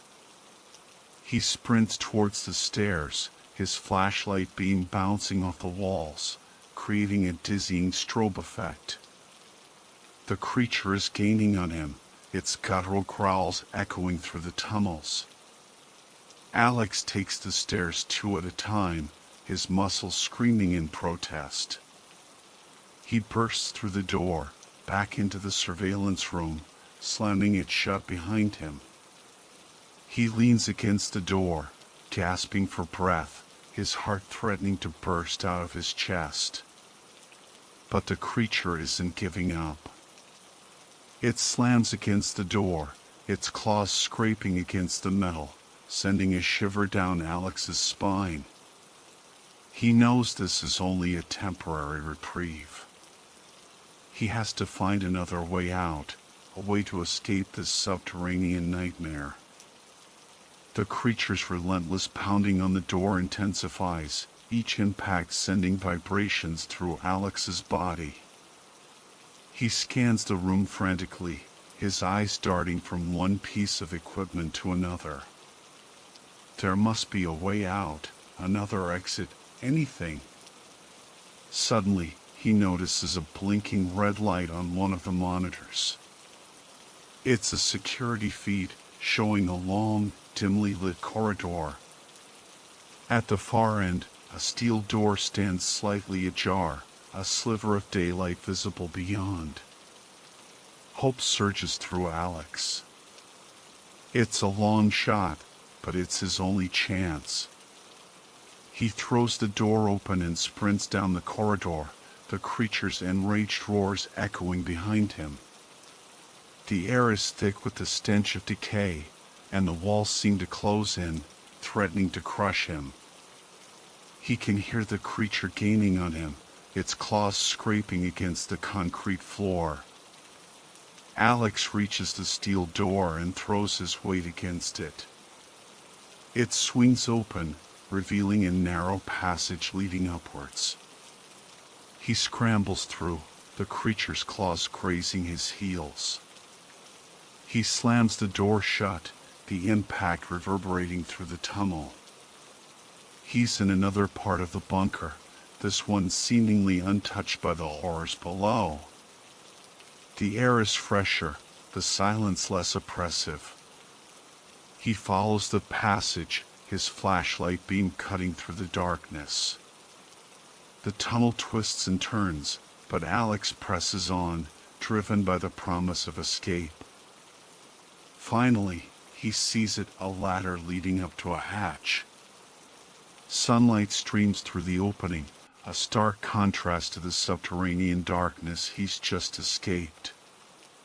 He climbs the ladder, his muscles burning, his lungs gasping for air. He pushes the hatch open and emerges into the woods, blinking in the sudden brightness. He collapses onto the forest floor, his body trembling, his mind reeling. He's safe, for now. But the horrors he's witnessed will haunt him forever. The Caldwell secret is out, and it's far more terrifying than anyone could have imagined. Alex lies on the damp forest floor, his chest heaving as he gulps in the crisp night air. The transition from the suffocating darkness of the bunker to the starlit sky above is jarring, almost dreamlike. His body trembles uncontrollably, a mix of residual adrenaline and the lingering chill of the underground chamber. The woods stand silent, their usual chorus of crickets and rustling leaves replaced by an eerie quiet. It's as if nature itself is holding its breath, bearing witness to the horror that unfolded beneath its surface. He closes his eyes, trying to banish the image of the creature from his mind. But the guttural growl, the glowing eyes, the skeletal frame, they're etched into his memory, a grotesque tapestry of fear. The Caldwell's disappearance is no longer a mystery. They were victims, prey to something monstrous lurking in the shadows of Echo Woods. A wave of nausea washes over Alex. He'd always loved these woods, their tranquility a balm to his soul. Now, they seem tainted, their beauty masking a terrifying secret. The thought of returning to his normal patrols, oblivious to the lurking danger beneath his feet, is unbearable. He knows he can't let this rest. The Caldwells deserve justice, and the people of the surrounding towns deserve to know the truth. But how can he explain what he's seen? Who would believe the ramblings of a park ranger about pulsating pods and subterranean creatures? Alex pushes himself to his feet, his resolve hardening. He's not sure what he'll do or who he'll turn to, but one thing is certain, he won't let fear silence him.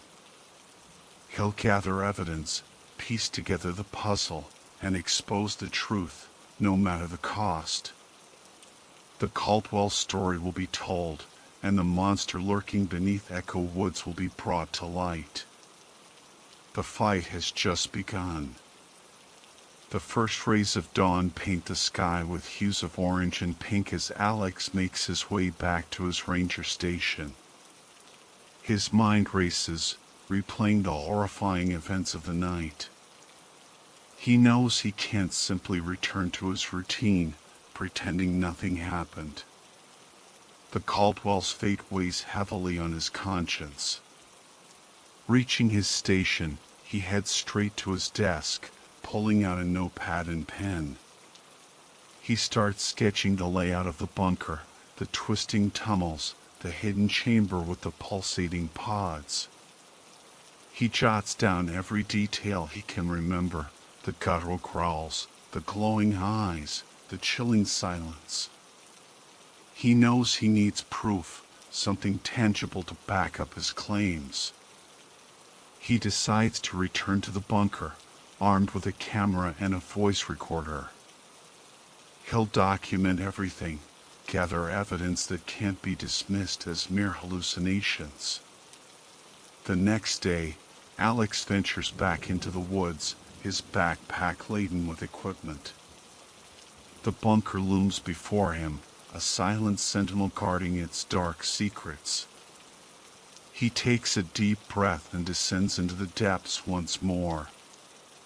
The bunker is just as he remembers it, the oppressive silence broken only by the distant hum of machinery. He navigates the tunnels, his flashlight beam illuminating the cryptic markings on the walls. He reaches the surveillance room, the monitors still flickering with static. With trembling hands, he sets up his camera, capturing the eerie scene. He narrates his findings, his voice echoing in the empty chamber.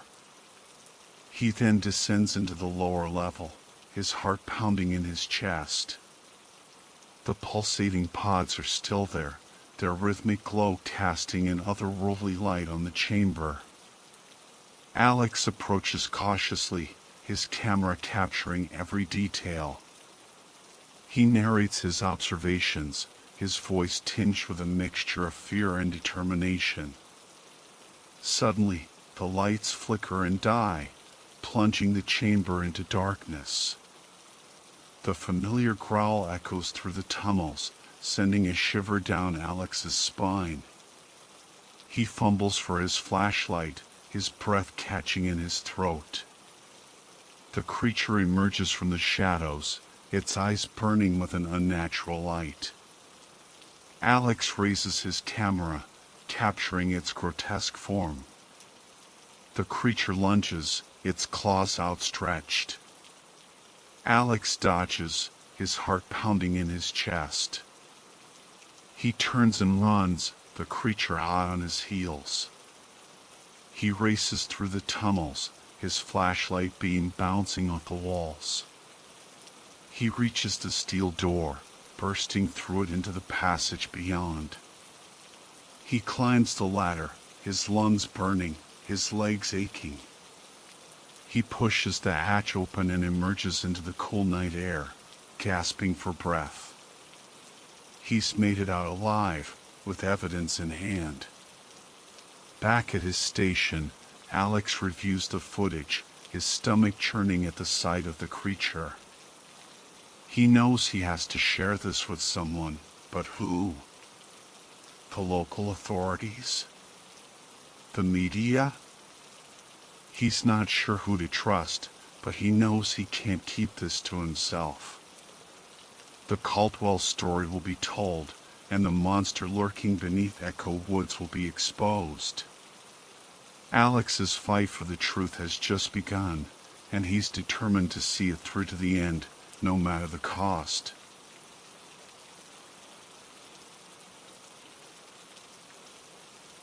The city throbbed with a relentless energy, a symphony of car horns, sirens, and the ceaseless murmur of millions of lives intertwined.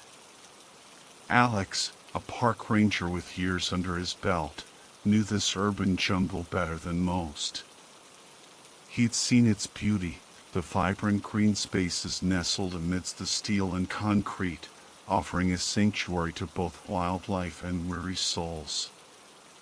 But he'd also witnessed its darker side, the undercurrents of desperation and violence that pulse beneath the surface. Alex wasn't your typical park ranger. He wasn't just about protecting trees and trails, he was a guardian of the city's fragile balance. He'd seen it all, drug deals gone wrong in the shadows of ancient oaks, homeless encampments turned battlegrounds, and the occasional lost soul wandering aimlessly, their eyes reflecting the city's harsh glare. He'd learned to read the city's subtle cues, the shift in the wind that signaled trouble brewing, the uneasy silence that preceded a storm. He knew the parks weren't just patches of green, they were microcosms of the city itself, reflecting its hopes and fears, its triumphs and tragedies. Alex's job wasn't just about enforcing rules, it was about understanding the people who sought refuge in these urban oases.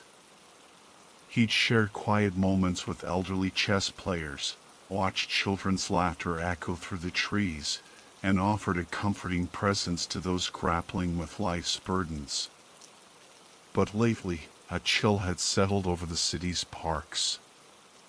A series of unsettling incidents had left Alex on edge.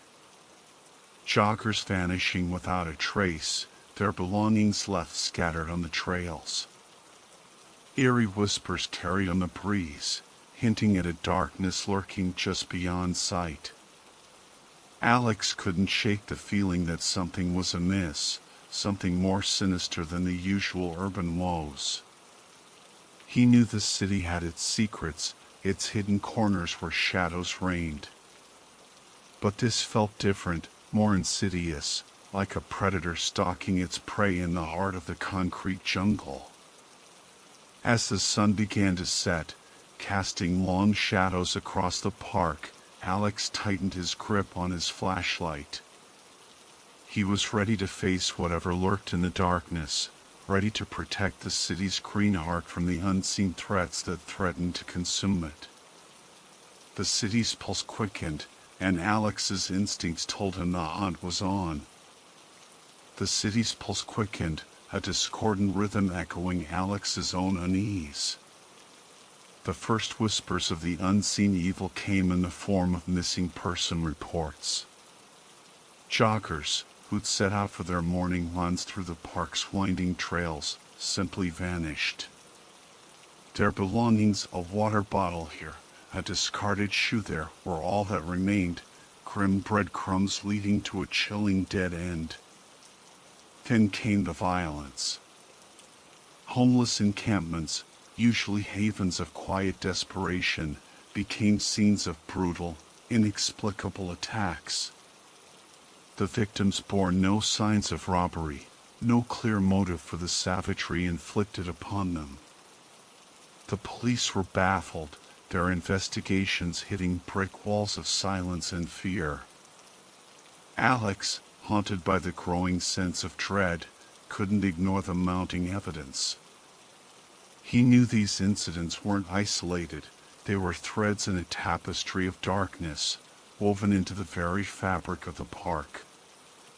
Driven by a sense of duty that transcended his job description, he began his own investigation.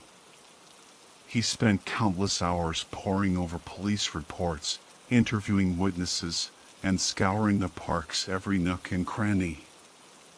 He noticed patterns, subtle connections that others had missed. Each incident seemed to occur near a specific park bench, an old, weathered relic tucked away in a secluded corner. The bench, once a place of peaceful contemplation, now radiated an aura of unease. Alex felt it whenever he approached, a prickling sensation on his skin, a whisper of cold air against his neck. He began to suspect that the bench wasn't just a witness to the horrors, it was somehow connected to them, a conduit for the unseen evil that plagued the park. As Alex delved deeper into the mystery, the whispers grew louder, more insistent. They seemed to emanate from the very trees, carried on the wind that rustled through the leaves. They spoke of ancient darkness, of a hunger that gnawed at the city's soul. Alex's unease turned to fear, a primal dread that clawed at his sanity. He knew he was treading on dangerous ground, venturing into a realm where the lines between reality and nightmare blurred. But he couldn't turn back. The city's green heart was under siege, and Alex was its only hope. The unseen evil was closing in, its presence growing stronger with each passing day. The hunt was on, and Alex was determined to see it through to the end, no matter the cost. The cost, Alex realized, might be his own peace of mind. The deeper he dug, the more the park seemed to twist and warp around him. Familiar trails became disorienting mazes, shadows lengthened and deepened, and the whispers grew into a chorus of chilling voices. The once comforting rustle of leaves now sounded like sinister murmurs, and the chirping of birds turned into a cacophony of warning cries. Alex's investigation led him to old park maps, forgotten archives, and the hushed tales of longtime residents. A pattern emerged, a chilling connection between the disappearances and the attacks. Each incident seemed to revolve around a specific park bench, an unassuming, weathered relic tucked away in a secluded corner, shrouded by overgrown shrubs and gnarled trees. The bench itself became a chilling focal point. Its once smooth surface was now etched with strange symbols, barely visible in the fading light.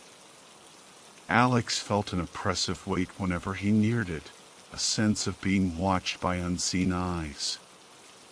The air around it grew heavy, thick with an almost palpable malevolence. He began to stake out the bench, spending long nights hidden amongst the trees, his senses heightened, his flashlight beam cutting through the darkness. He witnessed strange occurrences, shadows dancing without a source, the sudden drop in temperature, and the unsettling feeling of being surrounded even when he was alone. The park, once a place of solace, had become a haunted ground. The unseen evil had claimed it as its own, twisting its natural beauty into a macabre reflection of its own darkness. The bench, once a symbol of peaceful respite, was now a chilling reminder of the lurking threat. Alex knew he had to break the cycle, to confront whatever malevolent force was at play. The city's green heart was in peril, and he was the only one who could save it. The haunting of the green had begun, and Alex was determined to see it through to its terrifying conclusion. The terrifying conclusion was drawing nearer with each passing day. The once familiar park now felt alien, its beauty a cruel deception. The whispers, once faint and distant, now echoed through the trees, growing louder, more insistent. They slithered into Alex's dreams, taunting him with cryptic messages, fragments of a dark history he couldn't quite grasp. The city itself seemed to hold its breath, its usual vibrant energy replaced by a tense anticipation. The news of the disappearances and attacks had spread, casting a pall over the metropolis. People avoided the parks, their laughter and chatter replaced by an eerie silence. Alex's resolve hardened with each chilling incident. He refused to let fear consume him, to let the unseen evil win. He doubled down on his investigation, spending every waking moment piecing together the puzzle. He consulted old maps, delved into forgotten archives, and sought out the wisdom of the city's elders. The whispers grew more personal, targeting Alex directly.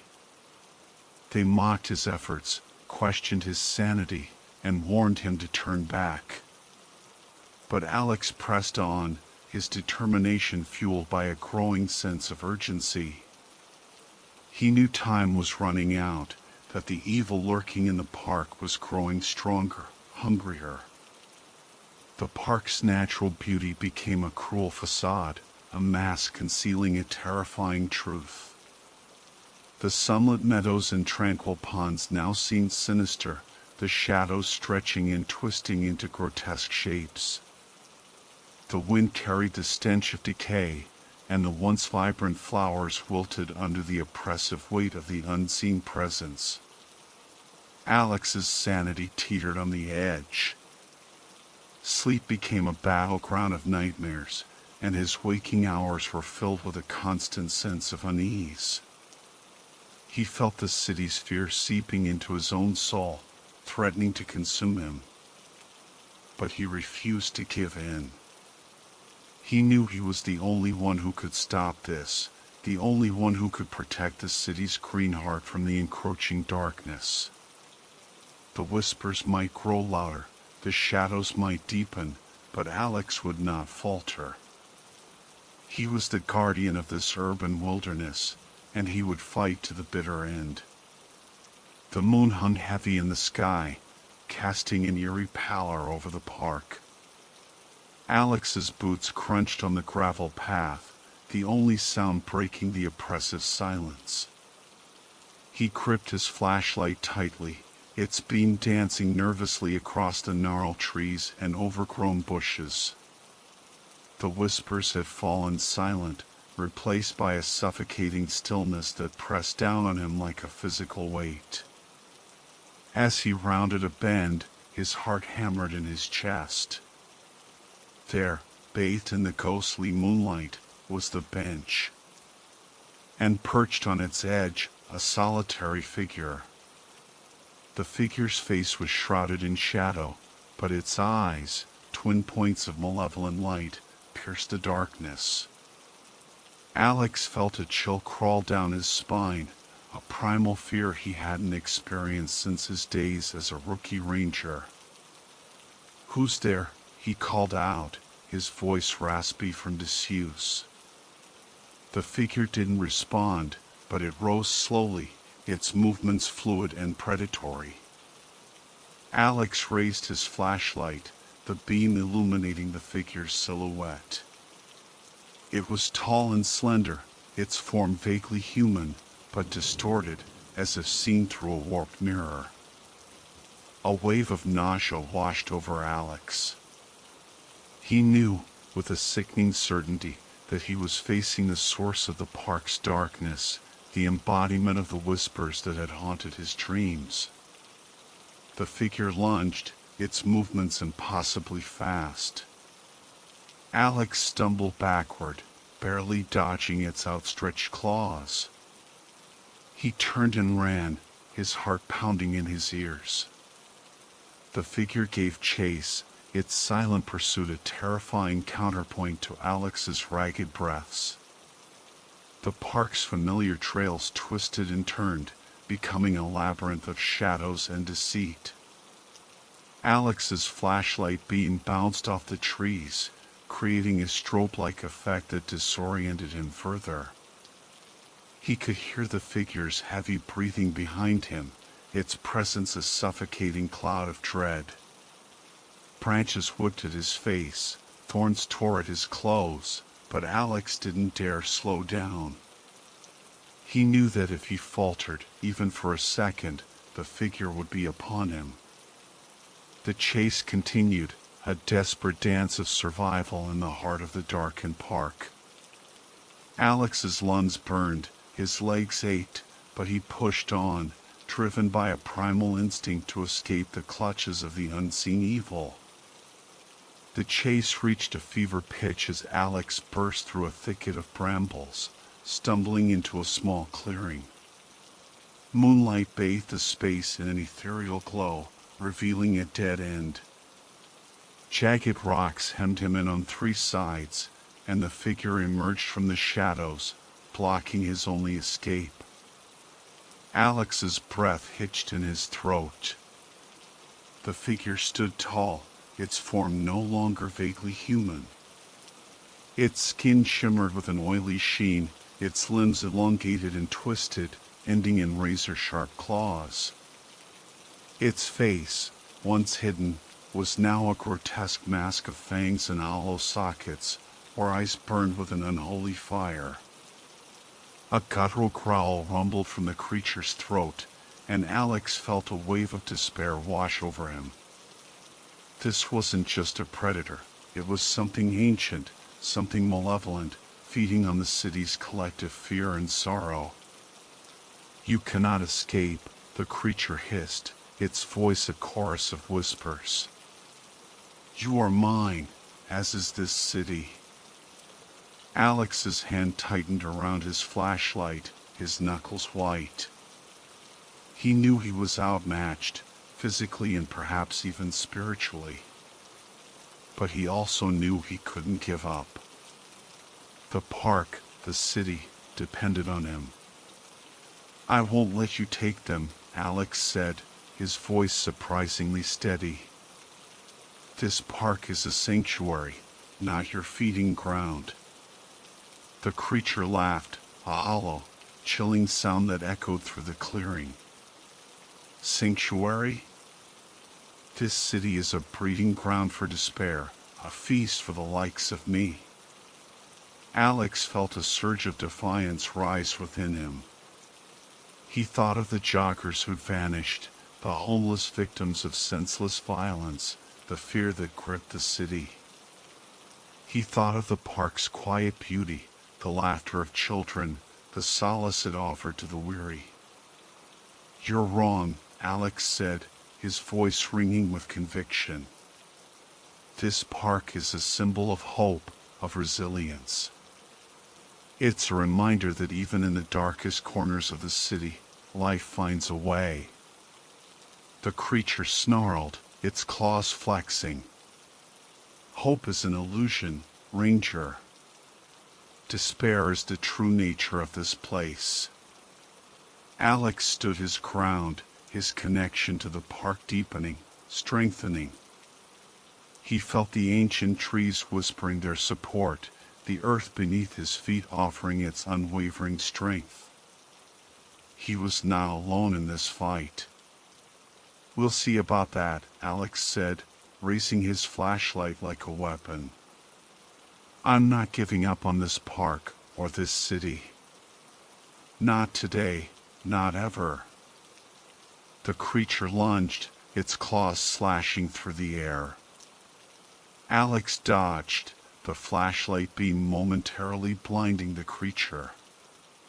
The clearing warped and twisted, trees contorting into skeletal forms, the ground bubbling with an unnatural ooze. The park, once a haven, mirrored the entity's malevolence. Alex felt a surge of power, drawn from the park's life force. The whispers of the ancient trees filled his mind, guiding his movements, lending him their strength. He ducked and weaved, the creature's attacks narrowly missing him. The entity roared in frustration, its voice a symphony of screams. It lashed out, its claws tearing through the air, leaving trails of corrosive darkness. Alex felt the heat of its breath, the stench of decay clinging to it. He knew he couldn't keep dodging forever. He needed to fight back, to strike at the heart of the creature's darkness. He reached deep within himself, summoning the courage he'd honed over years of facing the city's underbelly. With a guttural cry, Alex charged. The flashlight became an extension of his will, its beam a beacon of defiance. He swung it, the light striking the creature's chest, causing it to recoil with a shriek. The battle raged, a whirlwind of light and shadow. The park itself seemed to tremble, its very essence caught in the struggle. Alex felt the weight of the city's hopes on his shoulders, the desperation of countless souls clinging to his every move. He was pushed to the brink, his body battered, his spirit tested. But he refused to yield. He drew strength from the park's resilience, the unwavering support of the ancient trees, the unyielding earth beneath his feet. With a final, desperate lunge, Alex thrust the flashlight into the creature's chest. A blinding flash erupted, followed by an ear-splitting scream. The creature writhed, its form dissolving into a swirling vortex of darkness. The park shuddered, then fell silent. The twisted landscape reverted to its natural beauty, the trees straightening, the ground solidifying. The whispers faded, replaced by the gentle rustling of leaves and the distant chirping of crickets. Alex collapsed, his body trembling with exhaustion. He'd won, but at a cost. The battle had taken its toll, leaving him physically and emotionally drained. But as he lay there, gazing up at the starlit sky, he felt a sense of peace settle over him. He protected the park, the city, from the unseen evil that threatened to consume it. He was the guardian, and he had prevailed. The first rays of dawn painted the sky with hues of orange and pink, casting a warm glow over the park. Alex stirred, his muscles protesting with every movement. He sat up, taking in the familiar sights and sounds of the revitalized green space. Birds chirped merrily, squirrels chased each other up the trunks of trees, and the morning dew glistened like a million diamonds scattered across the grass. The park had returned to its serene state, its wounds healed, its darkness banished. But Alex knew the battle wasn't truly over. The city, like any living organism, had its shadows, its hidden corners where despair and fear festered. The entity he'd faced was merely a symptom, a manifestation of the darkness that lurked beneath the surface. He stood, his legs unsteady, and made his way back to the ranger station. His colleagues greeted him with concern, their eyes wide with questions. Alex offered a weary smile, assuring them he was fine, just a bit tired from a long night. He didn't share the details of his encounter, knowing they wouldn't understand. In the days that followed, the city exhaled a collective sigh of relief. The disappearances and attacks ceased, the parks filled once again with laughter and life. Alex resumed his patrols, his presence a comforting reassurance to those who sought refuge in the green spaces. But he carried the weight of his experience, the knowledge that the city's darkness hadn't been eradicated, merely subdued.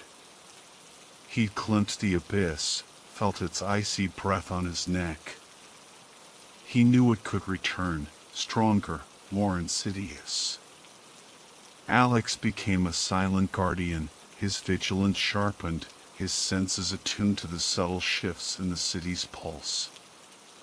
He walked the trails with a newfound purpose, his eyes scanning the shadows, his ears listening for the whispers that might herald the return of the unseen evil.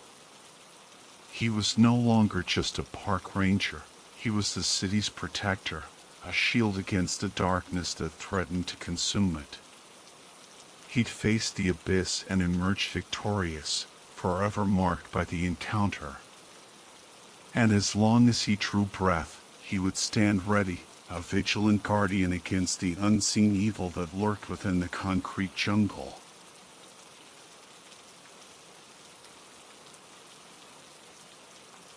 Nestled amidst the serene beauty of northern Sweden, the village of Luleå was a picture of tranquility. Surrounded by vast forests and majestic mountains, it was a place where life moved at a leisurely pace, and the locals enjoyed a close-knit community. However, this idyllic existence was about to be shattered by a series of chilling events that would leave the villagers in a state of fear and bewilderment. The first sign of trouble came with the disappearance of a young boy, Eric, who vanished without a trace while playing in the woods. The villagers, accustomed to the safety and familiarity of their surroundings, were shocked and deeply concerned. Search parties were organized, combing every inch of the forest, but Eric was nowhere to be found. As days turned into weeks, the sense of unease grew. Whispers of ancient folklore and dark legends began to circulate, fueling the growing fear. The villagers, once so trusting of their environment, now looked at the woods with suspicion, their imaginations conjuring up images of malevolent spirits and lurking dangers. The disappearance of Eric was followed by another, and then another. Each time, a young child would vanish, leaving behind a trail of unanswered questions and heartbroken families. The once peaceful village was now gripped by a chilling mystery, and the locals lived in a constant state of fear, their lives overshadowed by the lurking darkness that seemed to have descended upon their beloved Luleo. Alex, a man whose life was intertwined with the rhythms of the forest, found himself grappling with an unsettling reality. The disappearances weighed heavily on him, each vanished child a stark reminder of his own vulnerability in the face of the unknown. The villagers, once his friends and neighbors, now looked to him with a mixture of hope and desperation. Their trust in him was a heavy burden, one that he was determined to bear, even as doubt gnawed at his resolve. The disappearances followed a chilling pattern. Each child was last seen playing near the edge of the woods, their laughter and joy abruptly silenced. No clues were left behind, no signs of struggle, just an empty space where a child once stood. The community was paralyzed by fear, parents clutching their children close, their eyes filled with a haunting dread. Alex, a seasoned tracker and woodsman, found himself at a loss. The forest, once his sanctuary, now seemed to harbor a malevolent secret. He spent countless hours scouring the woods, following faint trails, and listening for any whisper of the missing children. But the forest remained stubbornly silent, its secrets buried deep beneath the snow-covered ground. The weight of the disappearances pressed down on Alex, fueling his determination to find answers. He knew that he couldn't let fear consume him or the village. He had to be the beacon of hope, the one who would bring the children home, or at the very least, provide their families with some closure. The task seemed insurmountable, but Alex was not one to back down from a challenge. He would face the darkness head-on, even if it meant venturing into the heart of the unknown. Alex's heart ached for the families torn apart by the disappearances. He saw the fear in their eyes, the silent questions that hung heavy in the air. He knew he had to find answers, not just for the sake of his duty, but for the sake of the community he loved. Driven by this unwavering resolve, Alex began to delve into the rich tapestry of local folklore. He sought out the village elders, the keepers of ancient tales passed down through generations. He listened intently as they spoke of spirits that roamed the woods, of vengeful entities that preyed on the innocent. The stories, once dismissed as mere fables, now took on a chilling significance. Alex learned of the myling, the restless spirit of an unbaptized child, forever trapped in the limbo between life and death. The myling, they said, was drawn to the laughter of children, luring them into the depths of the forest, never to be seen again. As Alex listened to these tales, a sense of unease settled over him. The forest, once a place of solace and wonder, now seemed to harbor a darkness he had never imagined. The wind whispered secrets he couldn't decipher, and the shadows danced with an unsettling life of their own. Despite the growing sense of dread, Alex pressed on. He pored over old maps, searching for forgotten trails and hidden clearings. He consulted historical records, looking for any mention of similar disappearances in the past.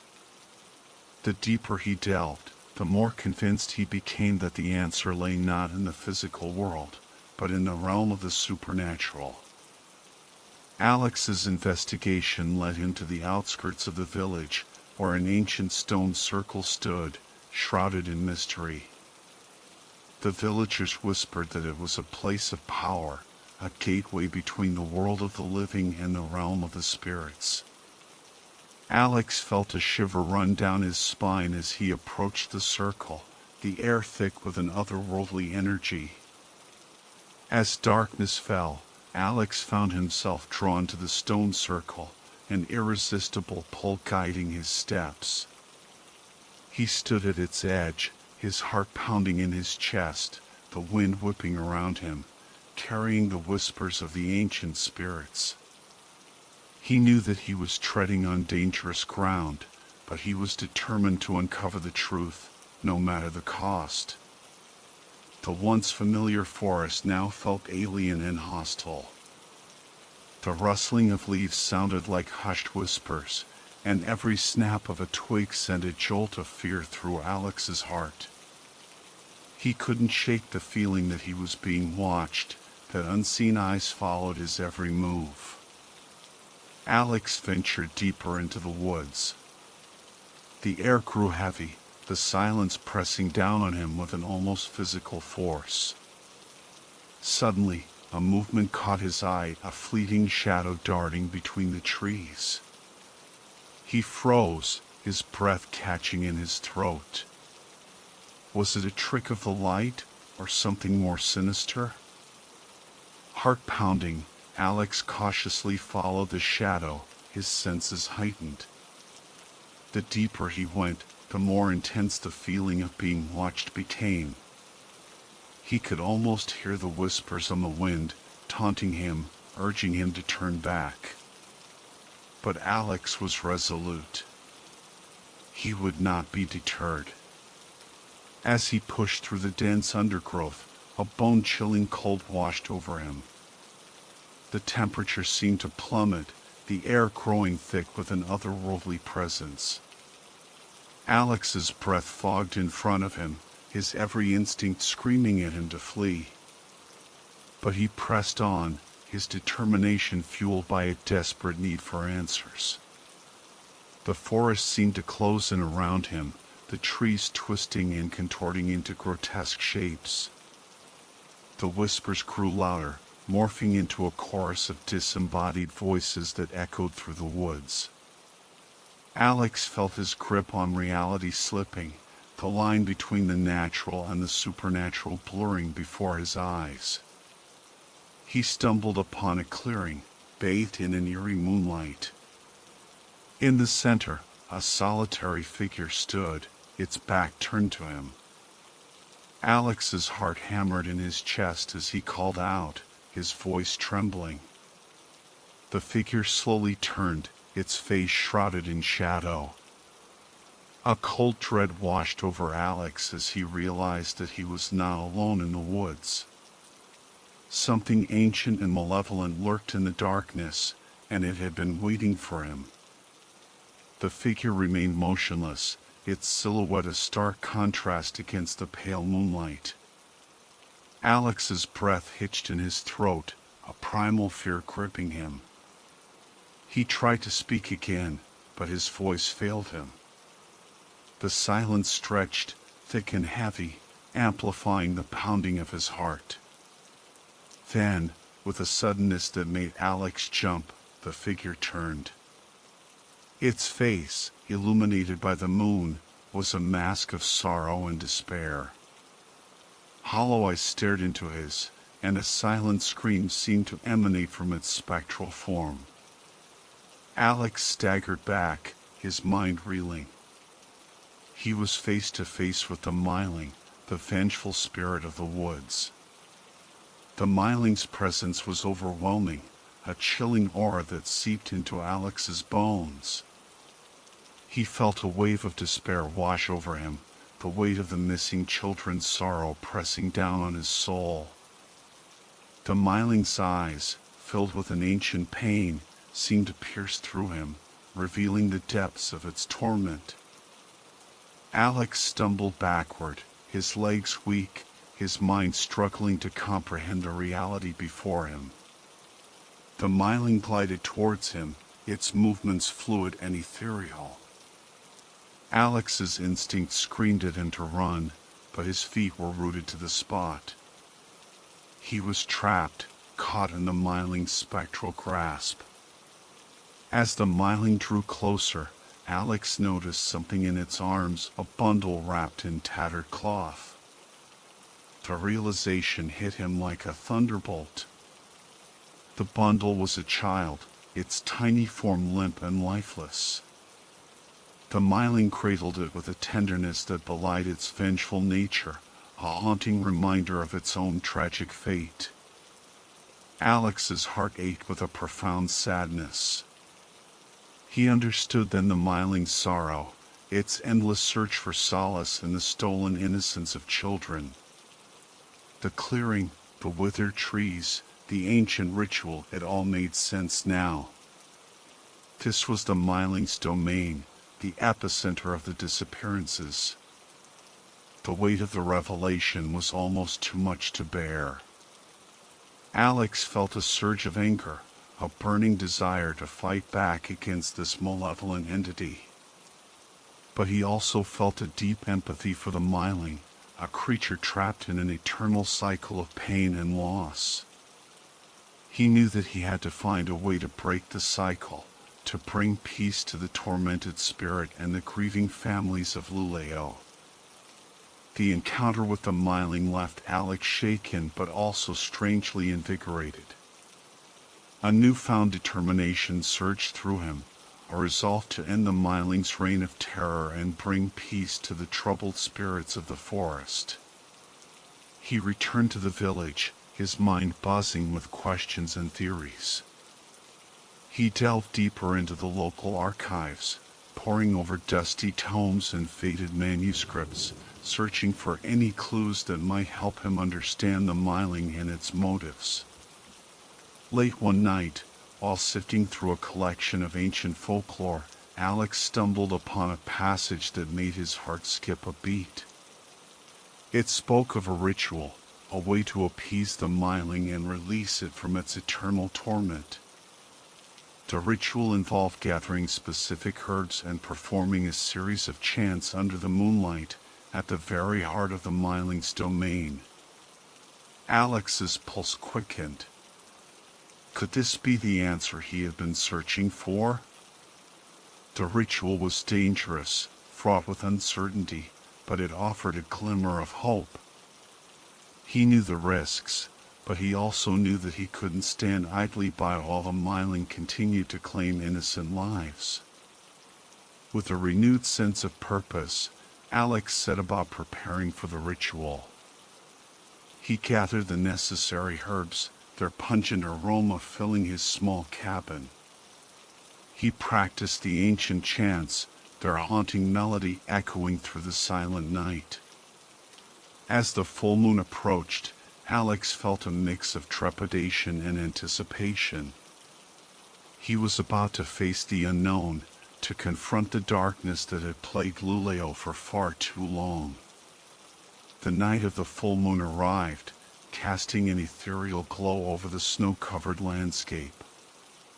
Alex, armed with his knowledge and the gathered herbs, made his way to the ancient stone circle.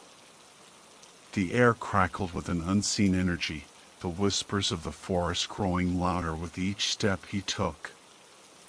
As he entered the clearing, the myling materialized before him, its spectral form shimmering in the moonlight. Its hollow eyes burned with an intensity that sent shivers down Alex's spine. The child it held in its arms seemed to stir, its tiny whimpers echoing through the silent night. Alex took a deep breath, steeling himself for the confrontation. He began the ritual, his voice strong and clear, the ancient chants filling the air.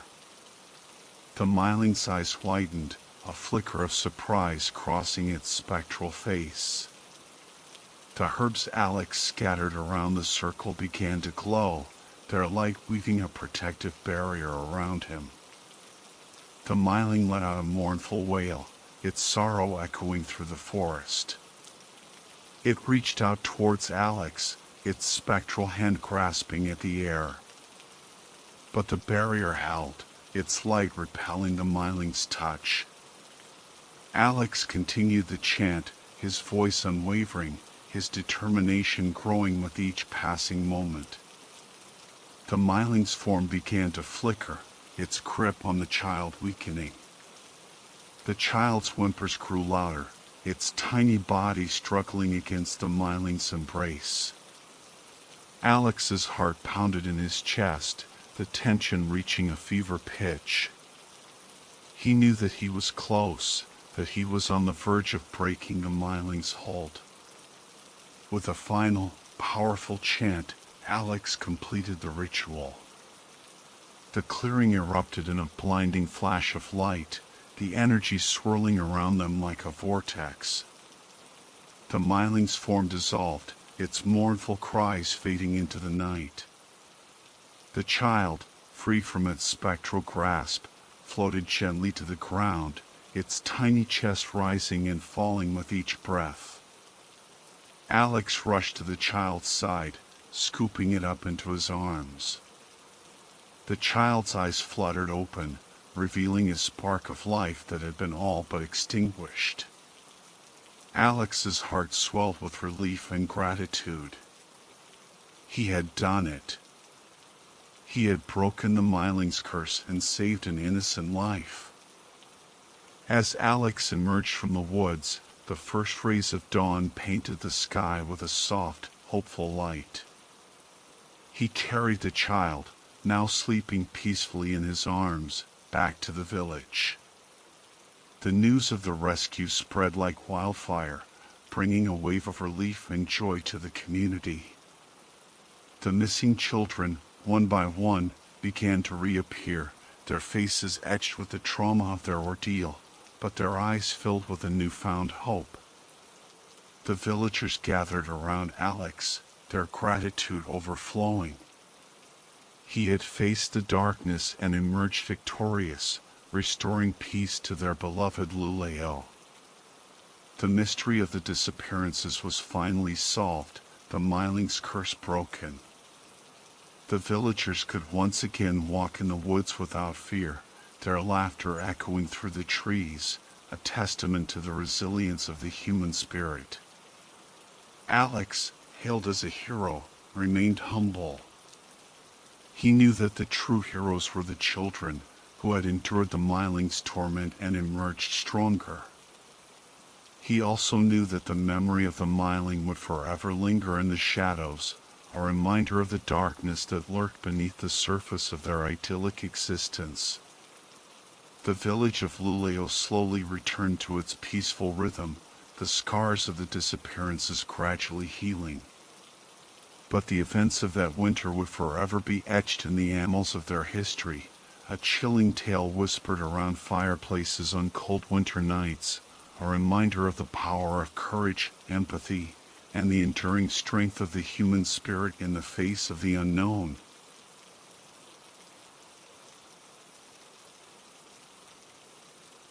The sun beat down on Alex's neck as he hiked the well-worn trails of the national park. He'd been a ranger here for years, knew every twist and turn, every hidden glade and babbling brook. But lately, something felt off. It was a creeping sensation, like a whisper in the wind, that things weren't quite as they should be. It started with small things. A familiar trail seemed to stretch on longer than usual. A landmark rock formation appeared subtly different. A clearing he swore he knew intimately now held an unfamiliar tree. At first, Alex chalked it up to the tricks of memory, the way the mind can play with familiar landscapes. But as the discrepancies piled up, a cold knot of unease settled in his stomach. One morning, he set out on his usual patrol route, a path he could walk blindfolded. Yet, halfway through, he found himself at a fork in the trail that had never been there before. The left path was overgrown, the right one strangely pristine.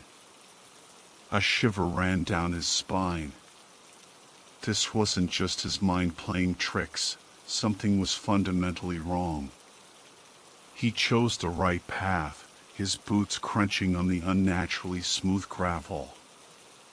The forest around him seemed to hold its breath, the usual symphony of birdsong and rustling leaves replaced by an eerie silence. The trees loomed closer, their branches twisting into gnarled shapes that seemed to watch his every move. Alex quickened his pace, his unease growing with each step. He reached for his radio, his fingers fumbling with the buttons. "Dispatch, this is Ranger Alex. I'm on patrol Route 4 and something's not right. The trail's different. I'm seeing things that shouldn't be here." Static crackled in his ear. "Ranger Alex, please repeat. We're having trouble understanding you." He pressed the button again, his voice tight. "Dispatch, the trail's changed. I'm seeing things that don't belong. I need backup." The silence stretched on, broken only by the distant cawing of a crow. Alex's heart hammered in his chest. He was alone, lost in a forest that was no longer his own. The sun, once a comforting presence, now cast long, ominous shadows that danced and writhed at the edges of his vision. He turned back, his boots sinking into the unnaturally soft earth. The pristine path behind him had vanished, replaced by the same overgrown tangle he'd seen at the fork. A cold sweat broke out on his forehead. He was trapped, caught in a labyrinth of shifting trails and unsettling changes. As the sun began to dip below the horizon, painting the sky in hues of blood red and ominous purple, Alex knew he had to find shelter. He stumbled through the darkening woods, his senses on high alert. The forest seemed to close in around him, the trees whispering secrets he didn't want to hear. He finally found a small cave, its entrance hidden behind a curtain of moss. He crawled inside, his body shivering with cold and fear. As darkness enveloped the forest, Alex huddled deeper into the cave, his mind racing with questions. What was happening to the park? What had caused these unsettling changes? And most importantly, could he find his way back to the familiar trails he once knew so well? The answers remained elusive, hidden in the deepening shadows of the transformed woods. The cave offered little comfort, the damp chill seeping into his bones. Alex's stomach growled, a reminder of the lunch he'd left uneaten in his truck. He tried to settle down for the night, but sleep evaded him. Every rustle of leaves, every snap of a twig sent his heart pounding. The forest, once his sanctuary, now felt like a hostile entity, its darkness pressing down on him. At the crack of dawn, driven by a desperate need to escape this unsettling new reality, Alex ventured back out into the woods. The morning mist clung to the trees, creating an ethereal atmosphere that only heightened his unease. He followed his instincts, hoping they would lead him back to familiar ground.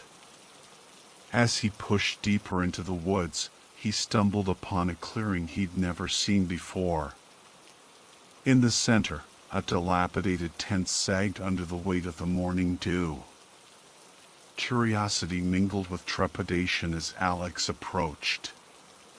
The tent zipper was open, revealing a scene that sent a chill down his spine. Inside, a sleeping bag lay unfurled, its once vibrant colors faded and stained. Beside it, a backpack spilled its contents onto the damp earth.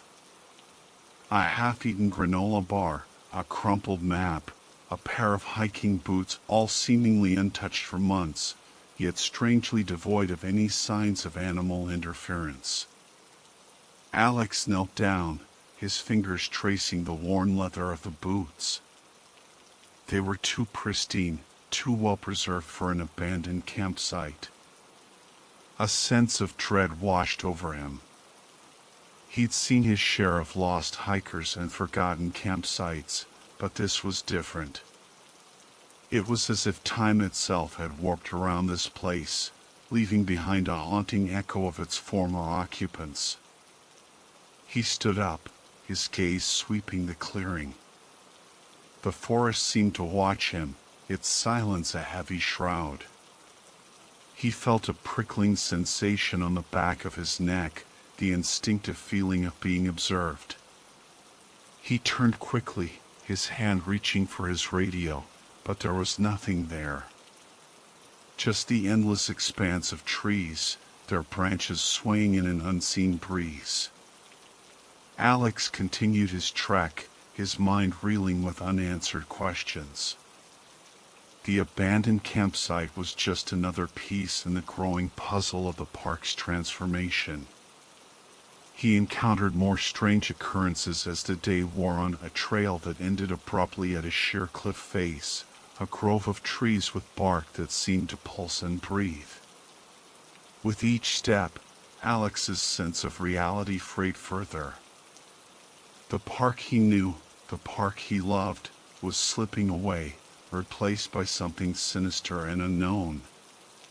The mysteries deepened, and Alex found himself caught in a web of unsettling discoveries, his mind teetering on the edge of unraveling. The sun was beginning its descent when the first wave of pain hit. It started as a dull throb behind his eyes, a familiar companion from long hours staring at maps and reports. But this was different.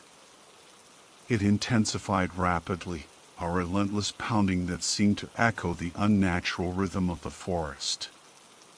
Alex stumbled, his vision blurring.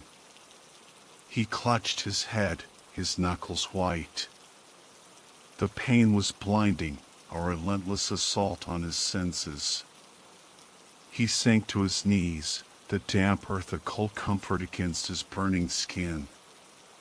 Gasping for breath, he tried to focus, to push through the agony. But the pain was relentless, a dark cloud that obscured his thoughts and stole his strength. He lay there, helpless, his body racked with tremors. When the pain finally subsided, leaving behind a dull ache and a sense of profound exhaustion, Alex slowly rose to his feet. He leaned against a tree, his breath coming in ragged gasps.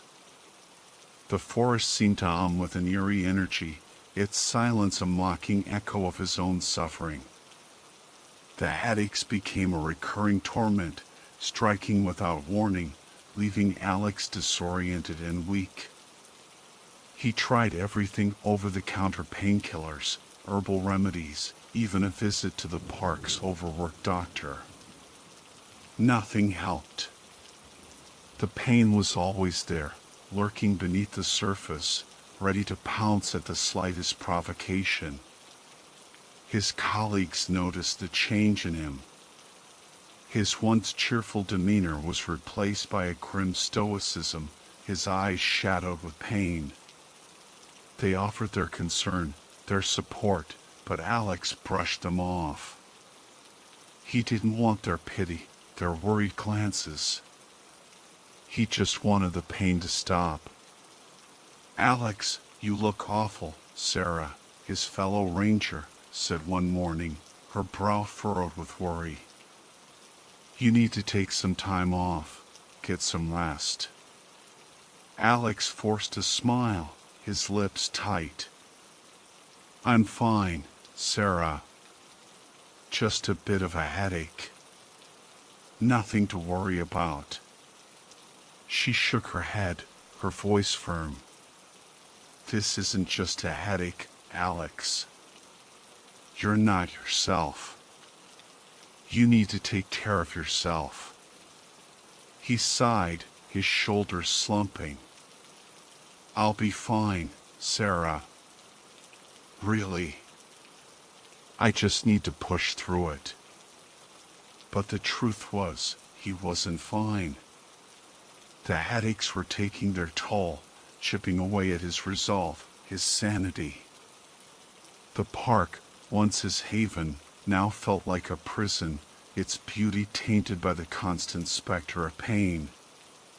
Alex was trapped, both physically and mentally, in a world that was slowly unraveling around him. The shrill ring of the office phone shattered the uneasy quiet. Alex, his head throbbing, picked it up with a grimace. It was dispatch, their voices laced with urgency. Two hikers, a young couple, were overdue from their trek. They've last been seen near Eagles Point, a popular lookout spot deep within the park. Alex's heart sank. Another disappearance. He glanced at Ben, his fellow ranger, who was already grabbing his gear. "Let's go," Ben said, his voice grim. "We'll take the North Trail. It's the quickest way to Eagles Point." As they drove towards the trailhead, the familiar landscape seemed to warp and twist. The trees, once majestic and welcoming, now appeared skeletal and menacing. The air hung heavy with an oppressive silence, broken only by the occasional rustle of leaves or the distant cawing of a crow. They parked the truck and ventured into the woods, their flashlights cutting through the encroaching darkness. The trail, once well-defined, was now a faint suggestion, obscured by fallen branches and encroaching undergrowth. The deeper they went, the more pronounced the changes became. The trees grew taller, their branches intertwining to form a dense canopy that blocked out the sunlight. The air grew colder, the silence more profound. Alex felt a shiver run down his spine, a primal fear he'd never experienced before. "Ben, do you feel that?" he whispered, his voice barely above a breath. Ben nodded, his flashlight beam dancing nervously. "Yeah. It's like the forest is watching us." They pressed on, their footsteps muffled by the thick carpet of moss. The trees seemed to lean closer, their gnarled bark forming grotesque faces that seemed to leer at them from the shadows. Alex's headache intensified, the pain throbbing in time with the unnatural rhythm of the forest. They reached Eagles Point, but there was no sign of the missing hikers.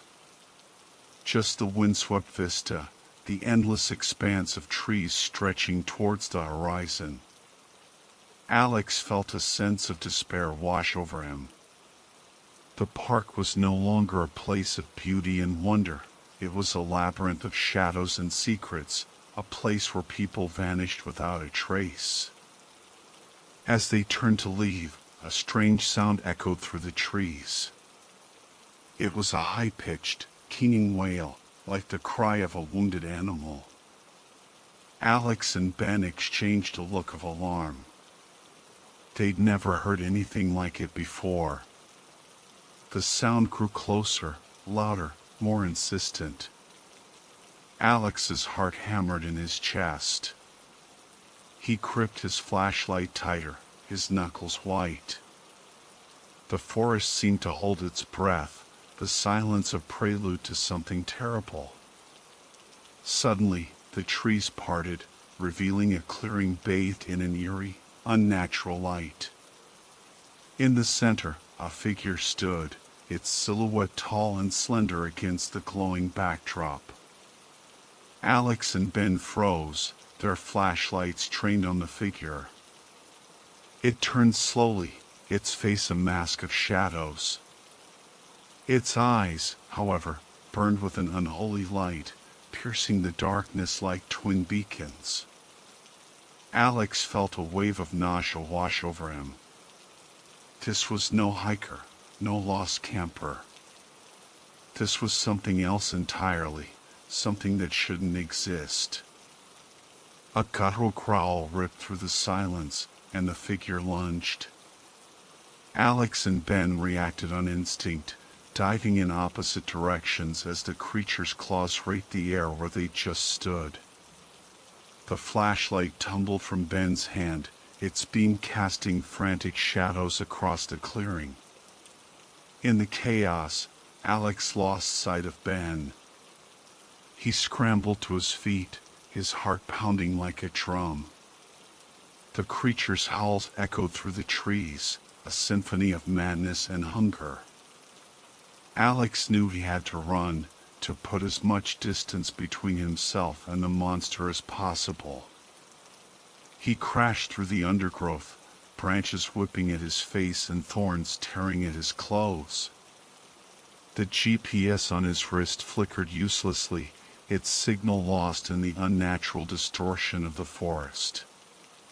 His radio, once a lifeline to the outside world, remained stubbornly silent. As he ran, the forest seemed to twist and contort around him. Familiar landmarks vanished, replaced by grotesque formations of gnarled roots and pulsating fungi. The trees themselves seemed to writhe, their branches reaching out like skeletal fingers, eager to ensnare him. Alex stumbled, his lungs burning. He glanced over his shoulder, but the creature was nowhere to be seen. The only sound was the frantic beating of his own heart, echoing the unnatural rhythm of the forest. He pushed on, driven by a primal fear. The once familiar woods had become a nightmarish realm, a labyrinth of shadows and whispers. He was lost, alone, and hunted. The trees grew denser, their branches forming a suffocating canopy overhead. The air grew thick and heavy, the silence pressing down on him like a physical weight. Alex felt a sense of vertigo, as if the very ground beneath his feet was shifting and tilting. He emerged into another clearing, his breath catching in his throat. The moonlight filtered through the leaves, casting an eerie glow on the scene before him.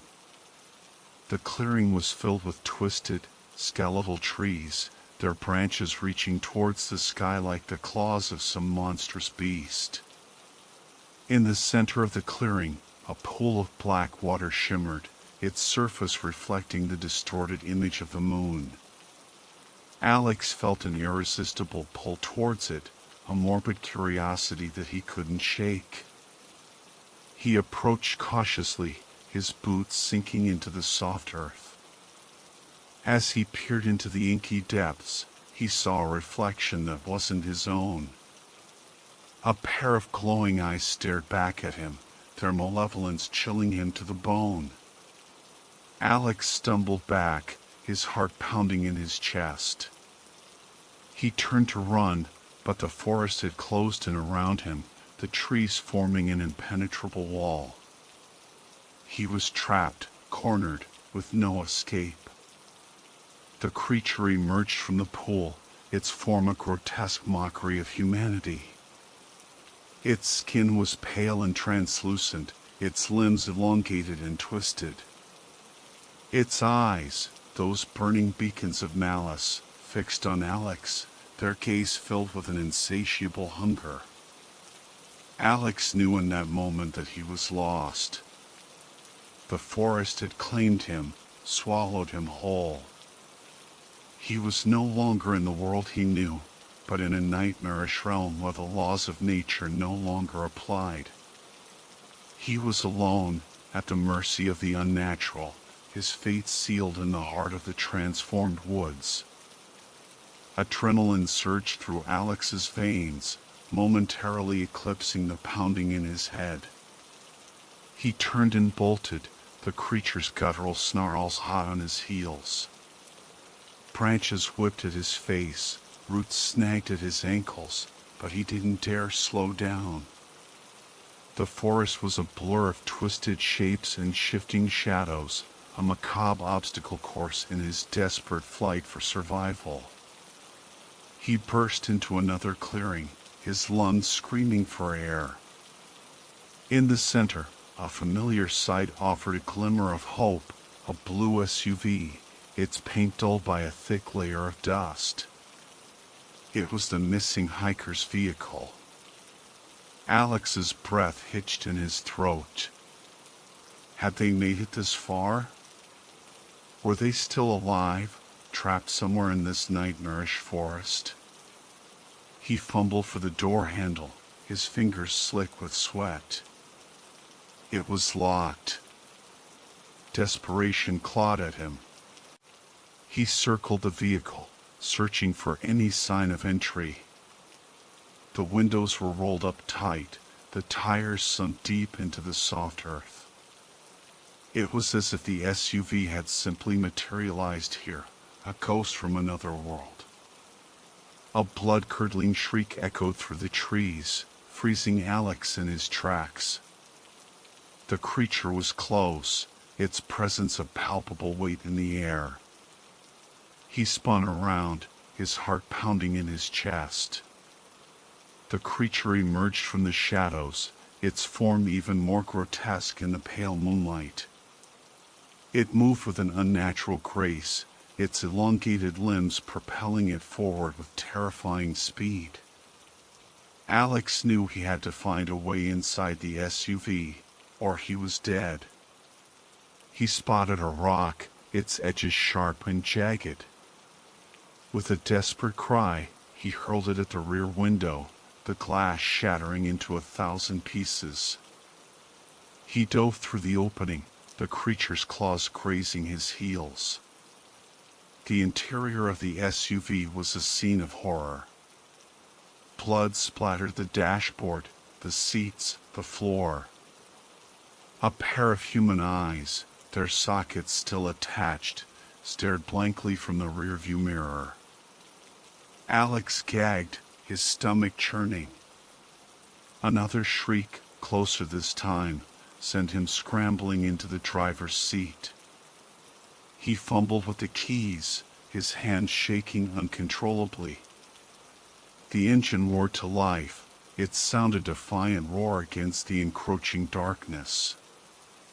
He slammed the SUV into gear and sped away, the creature's howls fading into the distance. He didn't know where he was going, only that he had to get as far away from that place as possible. The forest blurred past his window, a nightmarish tapestry of twisted trees and grotesque formations. Alex's grip on the steering wheel tightened, his knuckles white. He was lost in the unnatural, his only hope the fading promise of a road, a way back to the world he once knew. The gas gauge needle hovered near empty as Alex finally burst through the tree line onto a paved road. Relief washed over him, but it was short-lived. The road was deserted, the asphalt cracked and overgrown with weeds. The only sign of civilization was a distant cluster of lights, twinkling faintly in the darkness. Alex followed the road, his headlights cutting through the night. The lights grew closer, revealing a sprawling complex of buildings. A sign, barely visible in the gloom, read Ravenwood Medical Center. Alex's heart sank. Ravenwood. He'd heard stories about the abandoned hospital, whispers of strange occurrences and unexplained disappearances. It was said to be a place where the veil between worlds was thin, a gateway to the unnatural. He hesitated, his hand hovering over the gear shift. Should he turn back, risk running out of gas in the middle of nowhere? Or should he face the unknown, seek refuge in a place that might be even more dangerous than the forest? The decision was made for him when the engine sputtered and died. Alex cursed, slamming his fist against the steering wheel. He was out of options. He stepped out of the SUV, the night air cold against his skin. The hospital loomed before him, its windows dark and empty.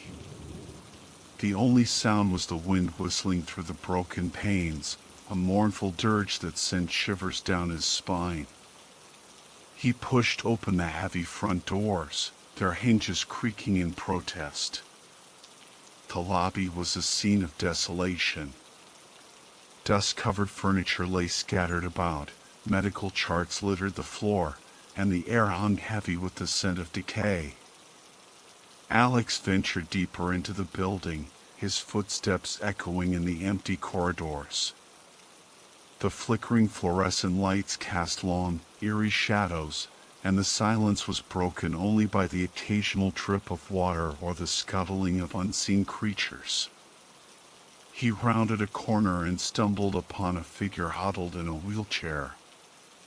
The man's face was obscured by shadows, but Alex could see the glint of his eyes, watching him with an unsettling intensity.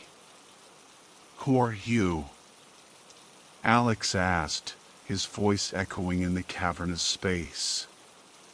The man chuckled, a dry, raspy sound that sent chills down Alex's spine. "I could ask you the same thing," he replied, his voice a low growl. "But I suppose it doesn't matter. We're all trapped here, you and I." Alex's heart pounded in his chest. "Trapped? What do you mean?" The man leaned forward, his face emerging from the shadows. His skin was pale and gaunt, his eyes sunken and hollow. "This place, it's not what it seems. It's a prison, a gateway to something else. And once you're here, there's no escape." Alex felt a wave of dread wash over him. The man's words echoed his own fears, his own growing sense of unease. He was trapped in a nightmare, a world where the boundaries between reality and the unnatural had blurred. And the worst part was, he was starting to believe that there might be no way out. "There might be," Alex said, his voice barely a whisper. "There has to be." The man, Ned, gave a hollow laugh. "You're new here, aren't you? Still clinging to hope. It'll fade soon enough." He gestured down the dimly lit corridor. "Come, I'll show you." Reluctantly, Alex followed. The deeper they ventured into the hospital, the more oppressive the atmosphere became. The air grew thick with the stench of decay, and the silence was punctuated by unsettling sounds, the distant drip of water, the creak of floorboards, the skittering of something unseen in the shadows. They passed a series of rooms, each more disturbing than the last. Through cracked doorways, Alex glimpsed rust-covered surgical equipment, stained gurneys, and jars filled with unidentifiable specimens. A cold sweat broke out on his forehead. This wasn't a hospital, it was a house of horrors. Ned stopped abruptly, his hand gripping Alex's arm. "Listen," he whispered, his eyes white with fear. A low, guttural moan echoed through the corridor, followed by the sound of shuffling footsteps. Alex's heart hammered in his chest. He strained his ears, trying to pinpoint the source of the noise. Suddenly, a figure emerged from the darkness. It was humanoid in shape, but its skin was stretched taut over its bones, its eyes glowing with an eerie luminescence. Its limbs were elongated and twisted, ending in sharp claws that scraped against the floor. Alex gasped, his body frozen in terror. The creature let out a piercing shriek, its voice a chorus of pain and madness. It lunged towards them, its claws outstretched. Ned reacted instantly, pulling Alex into a nearby room and slamming the door shut. The creature's claws raked against the metal, its shrieks echoing through the corridor. They huddled in the darkness, their breaths coming in ragged gasps. Alex's mind raced, trying to make sense of what he'd just seen. Was this the same creature that had chased him in the woods? Or was it something else entirely, spawned from the depths of this nightmarish hospital? "We have to find another way," Ned whispered, his voice trembling. "That thing, it's not human. It's something else." They cautiously opened the door, peering into the corridor. The creature was gone, but its presence lingered, a heavy weight in the air. They moved quickly, their footsteps silent on the worn linoleum. They navigated a maze of corridors, each turn revealing more scenes of horror. They witnessed grotesque experiments, human bodies twisted and deformed beyond recognition. The hospital was a testament to the depths of human depravity, a place where the boundaries of science and morality had been shattered. Alex's resolve wavered. He wanted to turn back, to flee this place of nightmares. But Ned's words echoed in his mind. There was no escape. They were trapped, caught in the hospital's grip. They reached a dead end, a heavy metal door barring their path.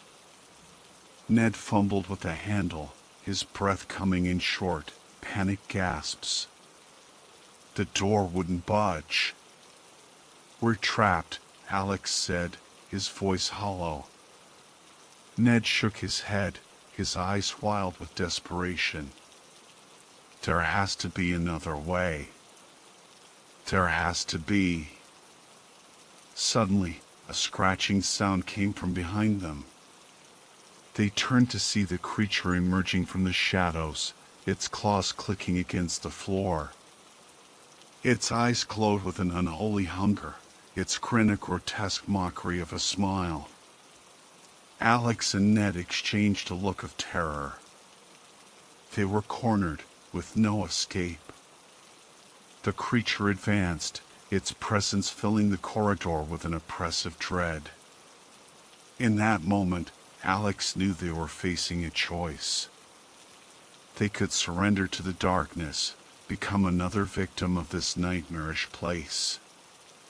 Or they could fight, cling to the last vestiges of hope, and try to find a way out, no matter the cost.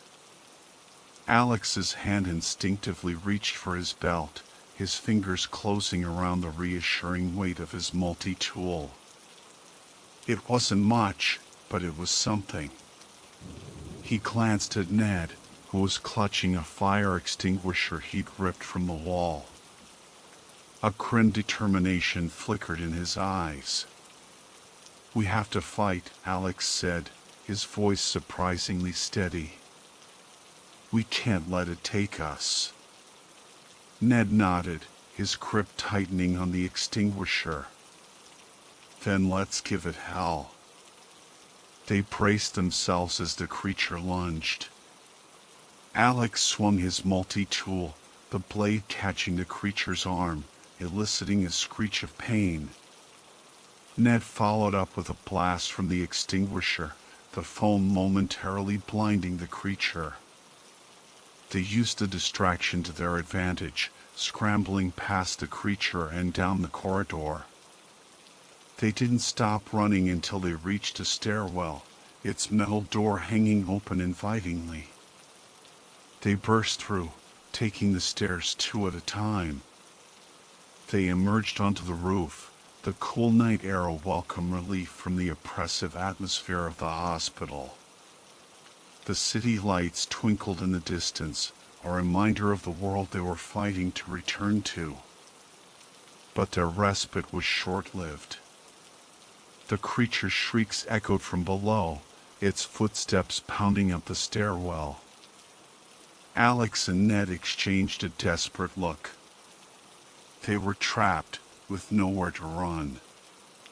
Suddenly, Ned grabbed Alex's arm, his eyes wide with a newfound intensity. "Ben," he hissed. "It's Ben. He's the one behind all of this." Alex's heart skipped a beat. Ben? His fellow ranger, his friend? It couldn't be. "What are you talking about?" Alex demanded. "Ben," Ned repeated, his voice shaking. "He's been sacrificing people to something. In the woods. That's how he got his power, his immortality. He's the one who brought this darkness here." Alex's mind reeled. The pieces were falling into place, the strange occurrences in the park, the disappearances, the nightmares. It all pointed to Ben, the man he'd trusted, the man he'd called a friend. The creature burst onto the roof, its claws scraping against the concrete. Alex and Ned backed away, their backs pressed against the ledge. There was nowhere to run, no escape. But then, a flicker of defiance ignited in Alex's eyes. He wouldn't go down without a fight. He wouldn't let Ben win. "We have to stop him," Alex said, his voice filled with a newfound resolve. "We have to expose him for what he is." Ned nodded, his fear replaced by a steely determination. "Then let's go back. Let's show the world the truth." They turned and faced the creature, their makeshift weapons raised. They were outnumbered, outmatched, but they wouldn't give up.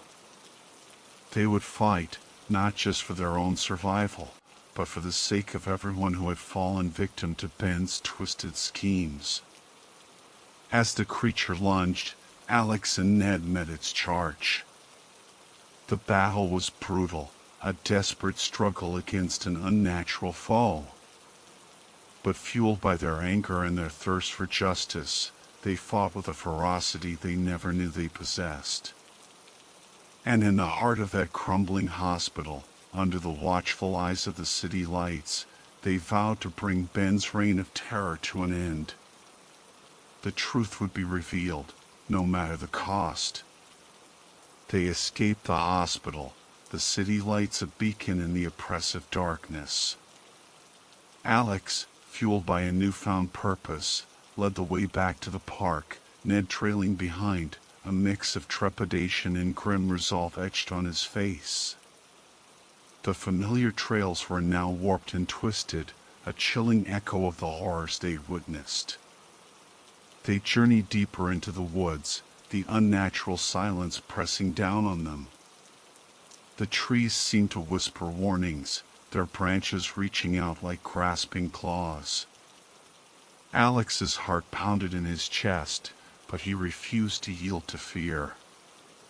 He had a score to settle, a darkness to vanquish. They found Ben at the heart of the twisted forest, standing before the grotesque, pulsating tree.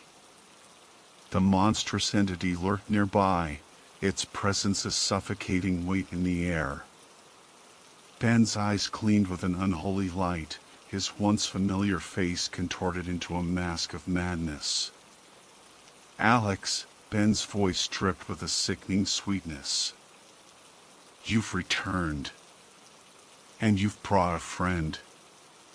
Alex stepped forward, his voice unwavering. "It's over, Ben. Your reign of terror ends here." Ben laughed, a hollow sound that echoed through the trees. "You think you can stop me? You're nothing but a pawn, a sacrifice to the Great One." The monstrous entity roared, its presence shaking the very earth. Alex and Ned braced themselves, their resolve hardening. They wouldn't back down. They wouldn't let Ben win. The battle was a whirlwind of chaos and violence. The creature lunged, its claws tearing through the air. Alex and Ned fought back, their desperation fueling their strength. They dodged and weaved, their makeshift weapons flashing in the dim light. Ben watched from the sidelines, his grin widening with each blow. He reveled in the carnage, his madness feeding the entity's power. But Alex and Ned refused to give up. They fought with a ferocity born of their shared trauma, their shared determination to end this nightmare.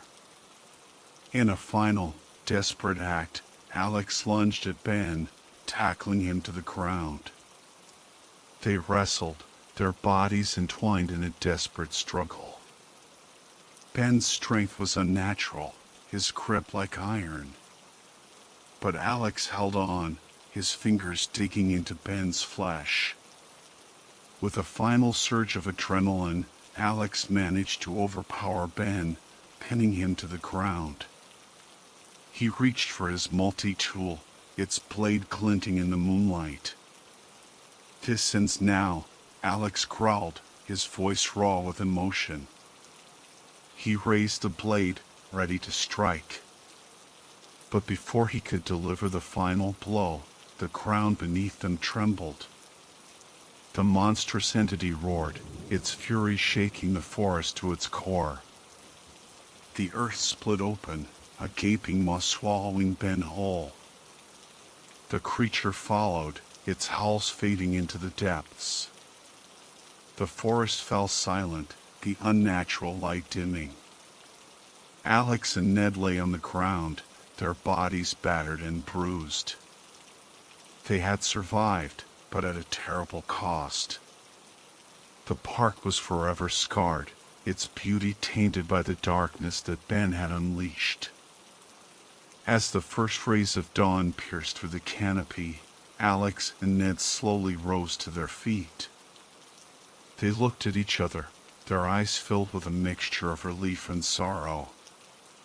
They had escaped the clutches of the unnatural, but the memory of their ordeal would haunt them forever. They left the forest, their footsteps heavy on the once familiar trails. The park was quiet, the birdsong replaced by an eerie stillness. Alex knew that the world would never be the same. But he also knew that he had faced his fears, fought for what was right, and emerged from the darkness, forever changed.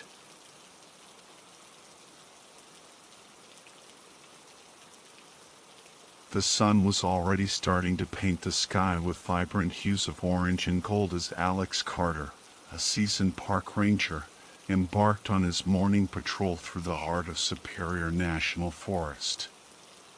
The air was crisp, carrying the scent of damp earth and fallen leaves, a familiar and comforting aroma that Alex had come to associate with the tranquility of the wilderness. For years, he had dedicated himself to protecting this sprawling expanse of natural beauty, ensuring the safety of its visitors and preserving its delicate ecosystem.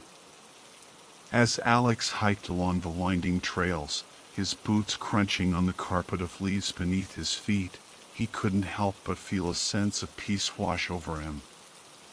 The forest was his sanctuary, a place where he could escape the hustle and bustle of everyday life and reconnect with the primal rhythms of nature. But on this particular morning, fate had a different plan in store for him. Rounding a bend in the trail, Alex's keen eyes caught sight of something unusual hanging from a moss-covered tree just off the path. It was a weathered journal, its leather cover worn and faded, its pages seemingly filled with the faded ink of a story long forgotten. Curiosity piqued, Alex cautiously approached the tree, his senses heightened. He reached out and gently untied the journal, its pages rustling softly in the morning breeze. As he opened the journal, a sense of anticipation mingled with trepidation. What secrets did these pages hold? What tales of adventure, or perhaps even tragedy, were etched within its lines?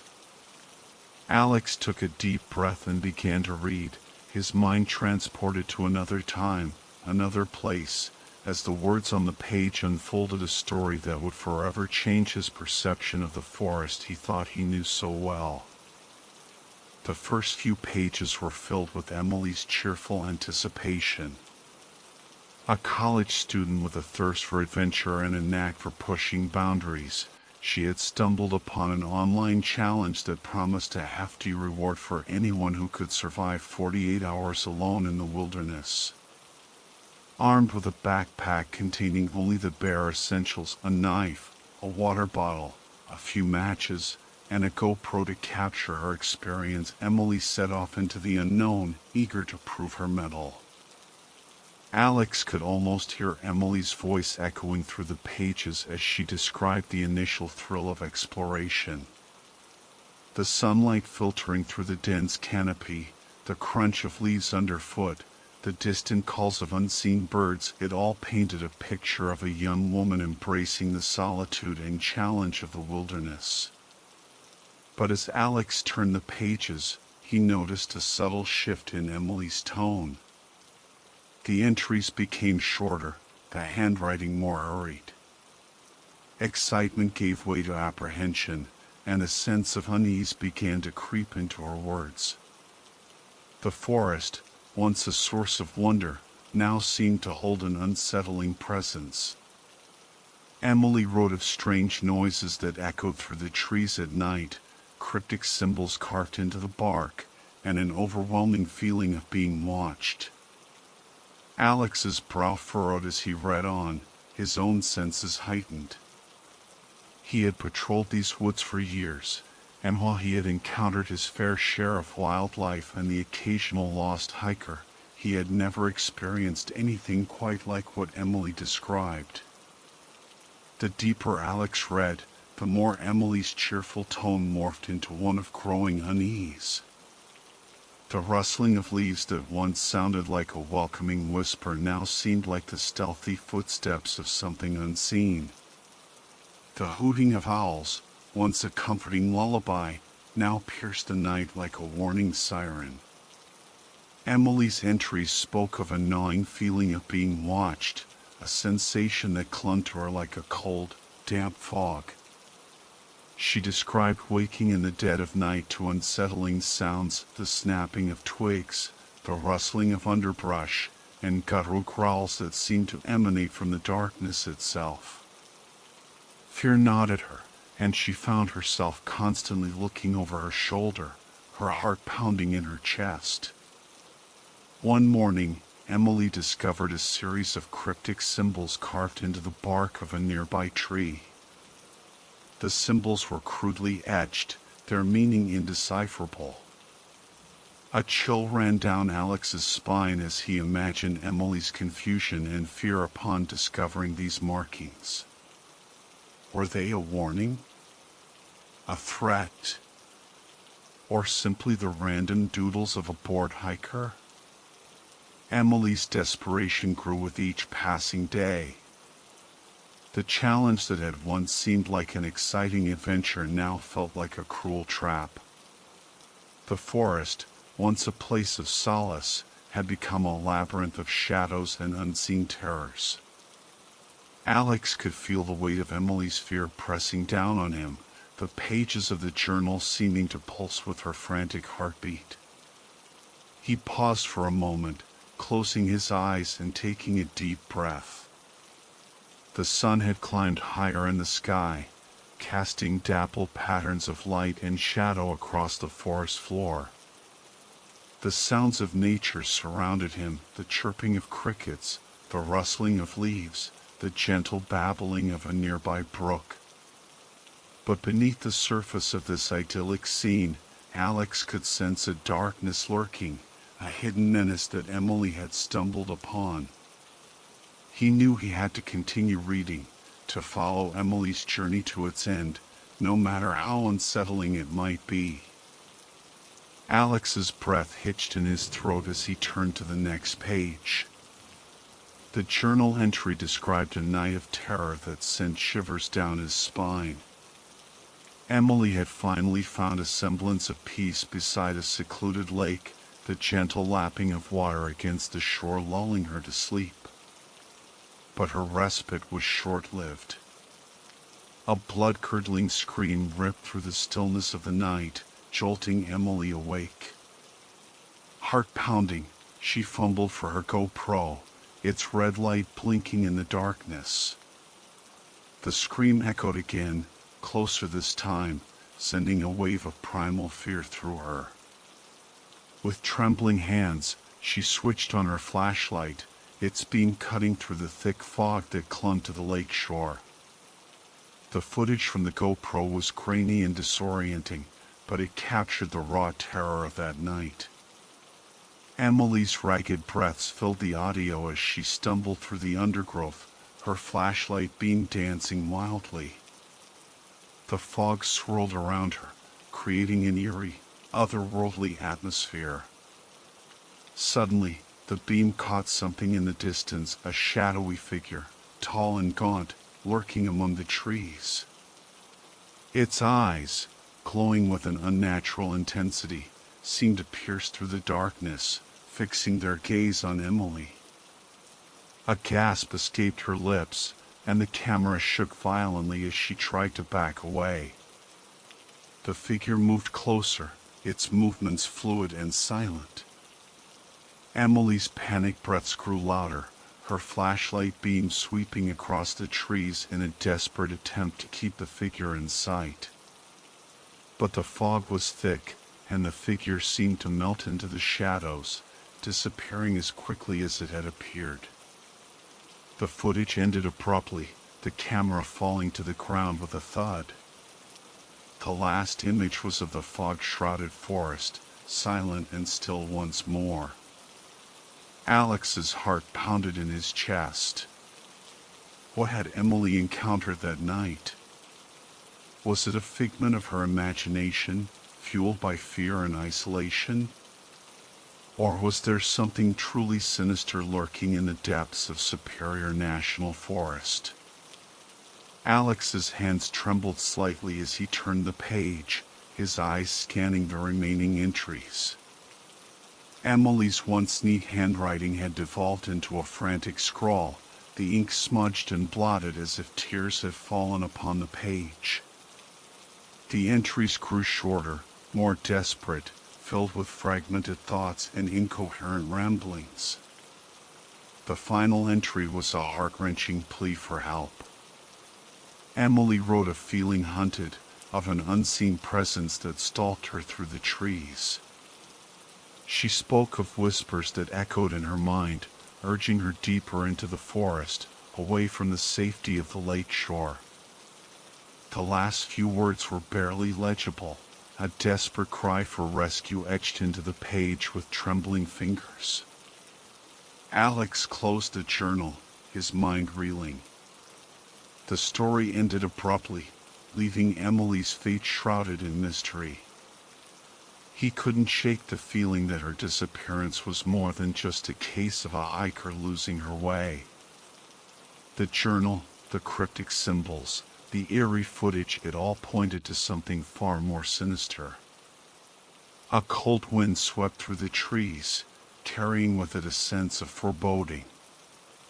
Alex looked out at the placid lake, its surface mirroring the cloudless sky. But beneath the tranquil facade, he could feel the weight of Emily's unanswered questions. He knew he couldn't leave her story unfinished. He had to find out what happened to her, even if it meant venturing into the heart of the darkness that had consumed her. The journal weighed heavily in Alex's backpack as he set off, a constant reminder of the mystery he was determined to solve. He meticulously retraced Emily's path, using her detailed descriptions and the GPS coordinates embedded in the GoPro footage as his guide. The once familiar trails now seemed unfamiliar, each rustle of leaves and snap of a twig sending a shiver down his spine. The forest, once a place of solace and tranquility, now felt oppressive, its beauty tainted by an undercurrent of menace. The sunlight struggled to penetrate the dense canopy, casting long shadows that danced and twisted like spectral figures. The wind whispered through the trees, carrying with it an eerie chorus of unseen voices. Alex's senses were on high alert, every sound and movement amplified in the silence of the woods. He examined every tree, every rock, every patch of earth for any sign of Emily's passing. He found the secluded lake where she had camped, its waters still and dark, reflecting the somber sky above. The remnants of her campfire lay cold and scattered, a haunting reminder of her last night in the wilderness. As the days turned into nights, Alex's obsession grew. He pushed himself to the limit, driven by a relentless need to find answers. Sleep became a luxury, his dreams haunted by Emily's terrified face and the glowing eyes of the shadowy figure from the footage. The forest seemed to close in around him, its secrets taunting him, daring him to uncover them. Despite the growing sense of dread, Alex refused to give up. He was determined to bring closure to Emily's story, to give her family the answers they deserved. The forest held the truth, and he would not rest until he found it, no matter the cost. The deeper Alex ventured, the stranger his surroundings became. The whispers that had once been a mere figment of his imagination now seemed to echo through the trees, carrying fragments of Emily's desperate pleas and cryptic warnings. Fleeting shadows danced at the periphery of his vision, disappearing whenever he turned to face them directly. The forest, once a familiar and comforting presence, now felt like a labyrinth of secrets, its paths twisting and turning, leading him further into the unknown. One afternoon, as Alex pushed through a particularly dense thicket, he stumbled upon a clearing unlike any he had seen before. In the center stood a circle of ancient stones, their surfaces etched with the same cryptic symbols Emily had described in her journal. A sense of unease washed over him as he stepped into the circle, the air growing heavy and still. Scattered among the stones were a series of bizarre puzzles and riddles, each one more perplexing than the last. Carved wooden boxes with hidden mechanisms, cryptic messages scrawled on scraps of parchment, and intricate patterns formed with twigs and stones, they were all there, seemingly designed to test his resolve and challenge his intellect. Alex's curiosity battled with his growing sense of fear. Was this some kind of twisted game? A test left behind by whatever had taken Emily? Or was he simply losing his grip on reality, his mind playing tricks on him in the isolation of the wilderness? He knelt down and examined the first puzzle, a wooden box with a series of interlocking gears and levers. The inscription on the lid read, "Only those with a clear mind and a pure heart can unlock the secrets within." Alex's fingers traced the intricate carvings, his mind racing as he tried to decipher the puzzle's solution. The forest seemed to hold its breath, the silence broken only by the distant calls of birds and the rustling of leaves. Alex felt a weight pressing down on him, a sense of unseen eyes watching his every move. He knew he was being tested, and he was determined to prove himself worthy. The puzzles grew more complex, each solution leading to another, drawing Alex deeper into the forest's enigmatic embrace. The whispers grew louder, twisting his thoughts, planting seeds of doubt and paranoia. He began to question his own sanity, the line between reality and the supernatural blurring with each passing moment. The shadows that danced at the edge of his vision grew bolder, taking on grotesque shapes that seemed to mock his fear. The feeling of being watched intensified, an unseen presence breathing down his neck, its malevolent intent palpable. Alex's resolve wavered, his determination threatening to crumble under the weight of the forest's oppressive atmosphere. Yet, he pressed on, driven by a sense of duty and a desperate need for answers. He solved each puzzle with a mixture of ingenuity and sheer willpower, his mind racing to keep ahead of the encroaching darkness. The forest seemed to react to his progress, the wind howling in protest, the trees creaking and groaning as if in agony.